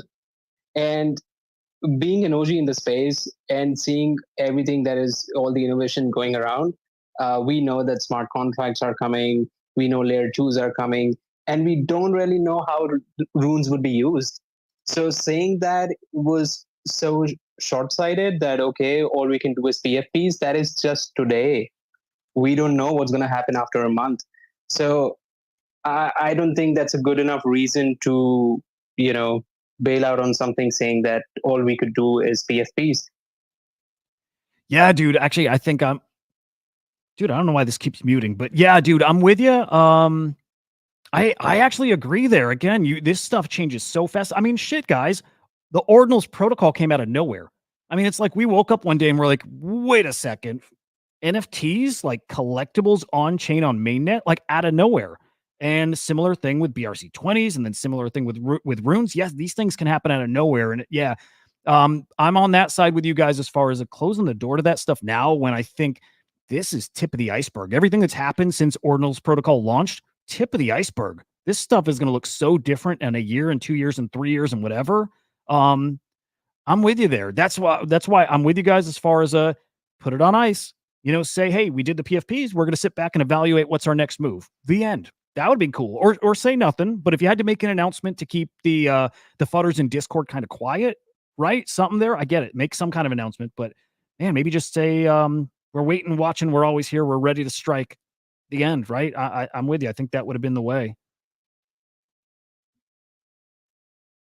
It did seem kind of emotional, I guess, is like my last thing on that. It did seem like a pretty emotional. And after watching your guys' show together, like the show you guys all do, it does kind of seem like the kind of emotional guys. Like I just get that vibe. I feel like I have an okay like read on people, and they did seem like kind of emotional. And I know that they were taking a lot of shit, so it did seem like a very like, bro, I can't take this anymore. Like I'm out type of thing. But in reality, bro, nobody expects anything right now. The market is so fucking trash. Like I've been holding meme land since day one. It's been 7 months literally since the team has said anything about anything. Yep. And everybody's like salty or whatever, but they know, I know like that they know there's no point to say shit because the market's trash. Nobody's trying to spend money. Nobody's, this and that. Like you're better off just going ghost, or like arguing with people in Discord. Yeah, dude, you're right. The funny thing too is, yeah, dude, Henry did feel emotional yesterday. That's usually very unlike him. So I still know very little about how long this had been planned. Like, was it in the past week? Was this a last minute thing? Was this something over the past month? I would assume it's pretty darn recent because that's how the PFPs even came to be, right? That was maybe in a very short time they decided to do that. And yes, it actually took a while to actually implement it all because Magic Eden had to build the platform. They had to build that whatever the tech involved to actually take the RUNE payments. But yeah, man, maybe the decisions do happen faster than people realize, or maybe that I realized, but it feels maybe a little quick, man. It's a bummer, dude. It's a bummer all around. It really is. Yeah, I guess this kind of shit just happens. I wanted to ask you though, to me, confusion are like always talking about NFTs and whatever. I love that dude, by the way. He's fucking great. Yeah, Confusion's the GOAT, bro. I swear to God, he's the quant dude. This guy's never steered me wrong except once, you motherfucker. But what was it? Confusion always steers me right. Fucking ink, dude. I round trip my ink and fucking mint to 0. Oh no. But I know you bought that V1 Punk clearly, right? Is there anything else on ETH that you're looking at? Like you think Azuki's gonna go? Okay, I guess I should ask. For that V1 Punk, are you looking for like a 3-4 ETH exit on that, like when quote unquote retail comes, or are you looking, like a 10+ ETH exit, like NFT is going to go parabolic, et cetera? Oh, dude, I can talk V1 Punks all day, fucking every day. I bought this thing a while back too, like 6-8 months ago. I think V1s are special. Like 10x on that. Yeah, I think easily. Cause I'm still the guy that thinks CryptoPunks get that $1 million floor one day, right? I'm not looking to exit this thing ever. Like literally ever, because if I'm going to be stuck holding bags, this is one I'm okay being stuck holding. Like to me, this is probably a forever asset and I'm not going to pass up making some money if it gets that value down the road. I got in V1 Punks like pretty damn early, like almost as soon as, Frank made that wrapper, right? I got one. I probably paid like 6 or 7 ETH for it. Cause like, again, when it clicked, I'm like, wait a sec. These are the first CryptoPunks. Like this is literally a Larva Labs CryptoPunk. I'm like, come on, get the fuck out. Why would I not want to own that? So I got them really early. I sold 2 of them for like 27 ETH each. And that's the potential I think's coming again. That's coming again because I think a lot of people still don't know the story of V1 Punks. And when the masses really, really do come, and CryptoPunks are going to be one of the first things they get, right? When NFTs click for them, they're going to see CryptoPunks and know the story.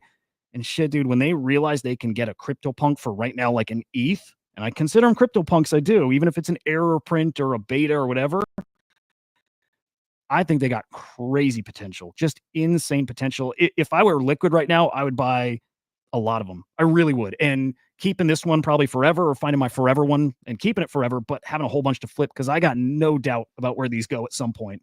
They're really special. Anything else on ETH though, man? I don't see a lot that's great. And I put myself back in like a year ago vibes.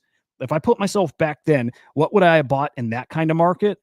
Almost nothing. I could probably say Winds of Yawanawa, I think is a really special collection, like really special. Like maybe I've seen a lot of comparisons to Fidenza in the past week. I don't think it's like that level of special, but that level of value, I see it, right? Because I think Rafiq is he reaches a whole different audience. So I think Windsy Yawa now is the biggest play I see out there. Not cheap right now. And actually, Jared, I see watching. I didn't realize they got physical prints coming. And after those prints happen, the collection probably pulls back.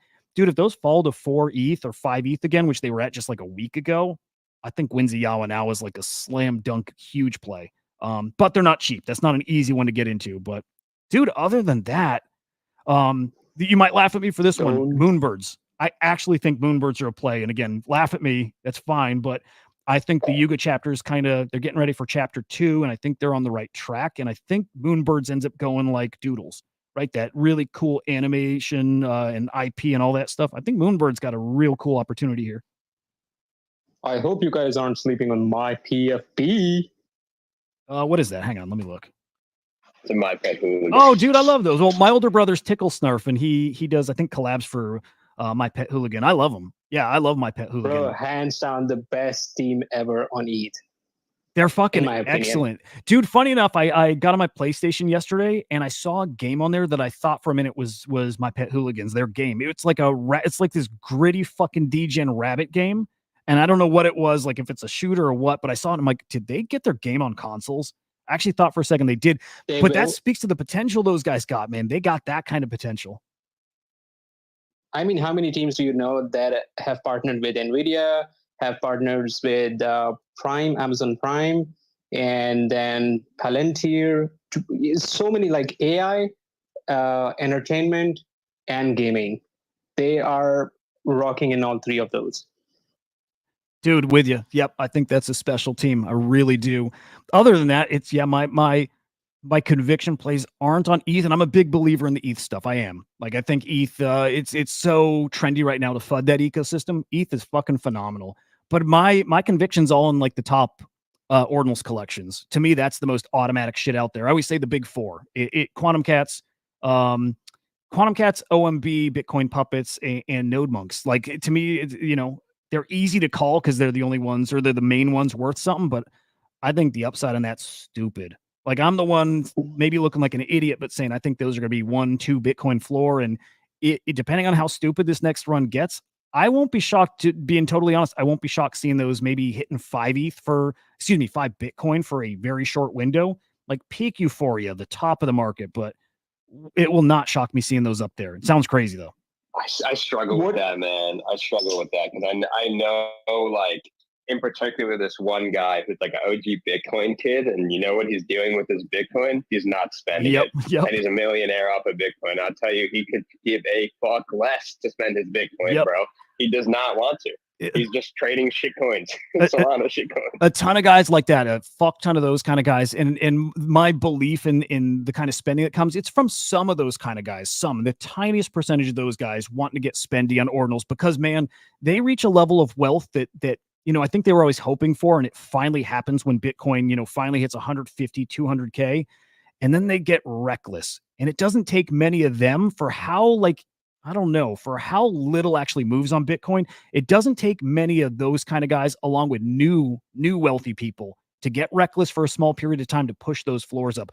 When they hit those prices, or I should still say if, but I kind of believe when they hit those prices, it's not going to be for long. I'm talking a couple days, and people are going to get absolutely wrecked. But man, greed is a silly thing, and it happens. And it's the same energy that we felt when Bored Apes got to 150 ETH. Did they get to 200? But that same energy on Bitcoin, and also if we get a whole bunch of new people in, and again, it just means a whole bunch of people get really rich. I think they get really reckless. So if it happens, man, you better be selling that shit. But yeah, that's the opportunity I see there, because I just think some people are about to get like multi-generational wealthy. I can't wait, dude. It could be me, but I'm going to be flipping my Quantum Cat at that point. That's for sure. But you don't think you could do it faster? What do you think would be the... Sorry, guys. No, Musty. What was that? Faster with... Like, do it faster on ETH, right? Because, like, you were saying that you were kind of only looking at the punks, but, like, what about mutants, right? Like, you did buy the punk, right? So if things do go stupid, like, in my opinion, you could see mutants go back, not to ATH, but, mutants are one whatever, Azuki, like, all this kind of shit, right? Like, and people are very willing to spend their ETH, like, very willing. Definitely. I guess to that point, I think it happens there too. I think with the ETH stuff in my head is we found... I think the ceiling for some of that stuff. I also think down the road, again, you start hearing me with a whole lot of hopium here, or whatever we want to call it. I still think we are going to see different kinds of all-time highs in the future. Like, I don't know if we get an NFT super cycle this time, but there is a time where I think most people come into NFTs to some degree. I think all this stuff hits all-time highs that kind of put the last cycle to shame. That sounds crazy, I know. I don't think that's this time around, but I do think for now we found the ceiling for ETH NFTs, right? People saw how high they can go. They also saw how low that shit can go. So I think this cycle people are still a little scared of ETH NFTs. They can't pump as high as they did last time. But on Bitcoin, we never found that ceiling, and that's to me what gives them that different kind of potential. We never saw how high they could go because they only came up really in this cycle here, and that's why I think those can get stupid. Well, I think ETH will get stupid. I think it'll be a little more realistic stupid. So that's the only difference there. I still think ETH stuff's going to cook. And here and there, you will win bigger on that side too, for sure.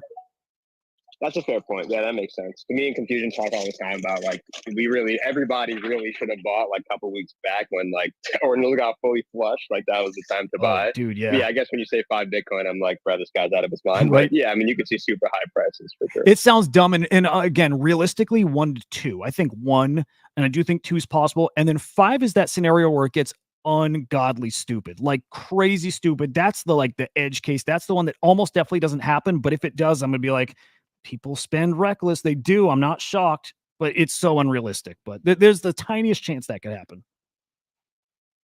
What do you think would be the 5th collection that would join the big 4? Probably, man, it's probably Pizza Ninjas. They're tricky because, again, that supply is so little, but Trevor's fucking great. And if they go that Doodles route and go for IP and they try to do that stuff, to some degree that limits it too. So like, I'm not totally sold on this one. Right. As soon as you have like a product, people really can start trying to figure out the real value of something. So if they go the IP route and it's kind of like a cross between Doodles and Pudgy Penguins, it's definitely gonna be worth a lot more. Does it limit them a little too? I don't know. But yeah, I kind of put them up in that category for now, even with that tiny ass supply. It'll obviously be Taproot Wizards too, whenever those actually start making it into people's hands. But for now, I think it's got to be Pizza Ninjas. Is there anything else you see that belongs up there? I mean, thanks to Prometheans, I've not been able to think so big. So I'm not taking Pizza Ninjas as an option that I can buy. But I'm looking at Blob. They seem very juicy right now. And Eons, that's an art collection I really like. And I think they could make a really good move when the bull comes, and especially when the art narrative starts pumping. Yep. And a couple others can't think of right now, but yeah, I think these are my biggest 2 plays that I think can be, if not top 5, but top 10 for sure. Definitely. Aeons give me like the kind of a Puppets vibe, obviously not the art, but the kind of community and collector in it, right? Because like the DGOTS camp, all about that stuff. And like Puppets brought in that kind of ETH crowd, just because I think the influencers who got in it from the ETH side and pump it. So like I definitely see a ton of potential with Aeons. Are they Eons or Aeons? But I see something there for sure. Yeah. Never mind. What do you think about Apostles? Apostles of Greed? They're fine. I think and that's what's going to get interesting. I think a lot of those collections do really, really solid too. Like all those are going to win easily. Like the whole ecosystem pumps, those do well. But yeah, and I won't be shocked if some of those do the same stupid numbers I was thinking, the 1 or 2 Bitcoin floor. I won't be shocked if something that I'm not even considering does that, like one of those collections. But yeah, I see all those, 5x, 10x, something like that, maybe more, like not even looking at their prices now. Even like honey badgers we were talking about yesterday. Like I still see honey badgers at like 0.1, 0.15. And then again, if things get stupid, I could see them hitting 0.5, maybe. There's a lot of opportunities over in the ordinal side, like a lot. I still think a lot of people underestimating it. For just got to keep in mind how few people are over there now. Like I look at the buyer sellers numbers over there every day. It's a couple thousand people. And again, when Bitcoin does something that puts it like world stage, which it's already there, but as far as like where every normie starts being like, all right, now I know I got to get at least a little Bitcoin. I got to hold some. And then some of those inevitably, some small percentage come over and start understanding collectibles. Finally, it's just a really interesting opportunity over there. Yeah, I missed out on Badgers. I wanted to buy them so bad last week, and they were around 0.006, but they doubled in price, and I don't know why. Well, there's definitely a reason why. There's definitely a reason. By the way, those will pull back too, I assume, as long as this run doesn't kick off early. They do this a lot. They pump up to 0.015. They've done this before, and they pull back to like 0.008, 0.007, 0.006 in that ballpark. They do this a lot. So I think keep them on your radar, and I think they're special. I really do. But that I think they pumped because of the whole Raktoshi shit, right? The whole Raktoshi versus Casey thing. And then it's why I like Badgers, because they're going to always be in that conversation of who was the first original 10K collection. No matter who is, right? They're always going to be in that conversation. People start giving Node Monks their flowers for being that. You're always going to have Badgers in that conversation saying, no, it was us. And then they'll show on chain, and then people are going to question. And then some people are going to be like, well, they might be. I'm going to buy one. And they're cheap enough right now where most people can probably afford to buy one. So, but that's the why. That's the why they pumped here in the past couple days. Got it. And I see Sense here, and that's another collection I think that can make top 5, which is Bitcoin Frogs. Dude, love the frogs too. Love Sense, by the way. Freaking love Sense. Love Floriforms. I think I'm still really, really hopeful that the FAR collections, the art collections, can do well. Like, because we've not seen an art meta. We've not seen art go crazy on Bitcoin yet. We've had little like pockets of people like being excited about art, but we haven't had an art meta here in like years. Like where the whole fucking space, it's all they're doing and talking about. Like back when like FX Hash is minting, 200 collections in 24 hours, like that phase. When that happens on Bitcoin, dude, there's some great art over there. So I think a lot of the art on Bitcoin goes crazy, like Sense. I like that collection. What was the other you mentioned? Oh, Frogs, also great. Like, dude, they hit it, not even in the peak, those hit 0.5. Frogs got stupid potential too. I don't know if they do the 1 Bitcoin, 2 Bitcoin thing that I think could happen with the others, but Frogs will be back to like a really awesome price too. There's some great collections over there, man. Some great shit. Another collection I'm really excited about is actually the No Ordinary Kind. I'm really excited to see how the poker would work on chain, and this is really good. I'm really looking forward to this one. Shit, I didn't know they're doing that. Yeah, I like it. I like a lot of what's going on Bitcoin, even if it's some of it's like ETH, kind of just happening all over again. Well, I mean, even if it is, then to me, exactly what happened on ETH is going to happen there again. And even thinking that, okay, but traders learned the lesson last time around, right? I just, like I said before, I don't think people got to see how high it can go on Bitcoin. And to me, that just means people can chase it in a different kind of way. We'll see. I mean, I can't wait to find out. And I don't mind being wrong. And I hope I'm right and all that stuff. But I always say, dude, I'm just here as an enjoyer. I'm just kind of sitting and watching and trying to at least, park my shit in like some safer bets. But I just can't wait to see how it does play out. Man, what are Puppets at, by the way? Puppets, I think, obviously got some crazy upside too. 0.07 right now. Man, some good opportunities all over there. You mentioned the Taproot Wizards earlier. How hard do you think Ordinals is going to take a hit when that collection drops? Like, I'm expecting the classic rinse on every collection. All volume goes there. Everyone gets wrecked. Dude, how does it not play out like that, right? Everybody's got to get liquid to try to get one of those because they're going to be so expensive, right? What do you think they're going to be, by the way? I know English says he's thinking maybe 0.3 or so. They're going to be probably higher. I mean, I guess it depends when they launch, right? But I guess at like minimum, like 0.3, 0.4. Damn. Oh, it's brutal. I'm going to do everything I can to get one too. I mean, Quantum Cat showed these things in that ecosystem, especially over in the Taproot Wizards world. It can hold their value. Udi's a different dude. It's a legit team, very, very technical team. But getting a shit poster like Udi too, they're awesome. But yeah, that's going to do some damage to other collections. And then I think when people miss out on it, it just drives people to the other collections. Like, oh shit, well, what's the next best thing? So it'll be great for the ecosystem as a whole. I hope, at least. I hope. Dude, we've been going 2 hours. Wow. All right, yeah, officially, I dig the spaces angle, guys. So, I like it. I think I'll wrap here unless anybody's got anything else. It's probably a good stopping point, though. Yeah, good shit. All right, well, if you're new to tuning in here, guys, I do this 7 days a week, right? So Monday through Friday, let me think, is it the same time? Yeah, it's basically the same time it starts. It's 8 a.m. Eastern time. It's only live for 15 minutes, right? So Monday through Friday, I do bullet points on the market and the news, right? So macro market updates on crypto, on NFTs, and then we hit the top headlines. And then I do an hour live show over on Crypto Slam on Slam X. So an hour show over there and an afternoon show. But the weekends is this. The weekends is shooting the shit, chatting about what's been going on, getting into the drama, hanging out, and then now newly doing the spaces along with it so we can all chit chat and get everybody involved, which again, I loved. So thank you guys for coming up and chatting and for you guys tuning in on X today. Appreciate the hell out of you. So these live shows, by the way, they're usually on video. It's over on my YouTube channel called Inside NFTs, again, over on YouTube. So subscribe over there to get those updates. I don't know. Maybe I'll do the morning market updates as spaces too. I'll feel out what makes sense when to kick off the spaces. But point there is I will be live tomorrow. So 8 a.m. Eastern time, live on Spaces, live here over on YouTube, video, audio. Come join, come shoot the shit. Guys, hope you have a phenomenal fucking day here. Go touch some grass, right? I'll keep you updated on shit. So have a great day, guys. Appreciate you. See you later.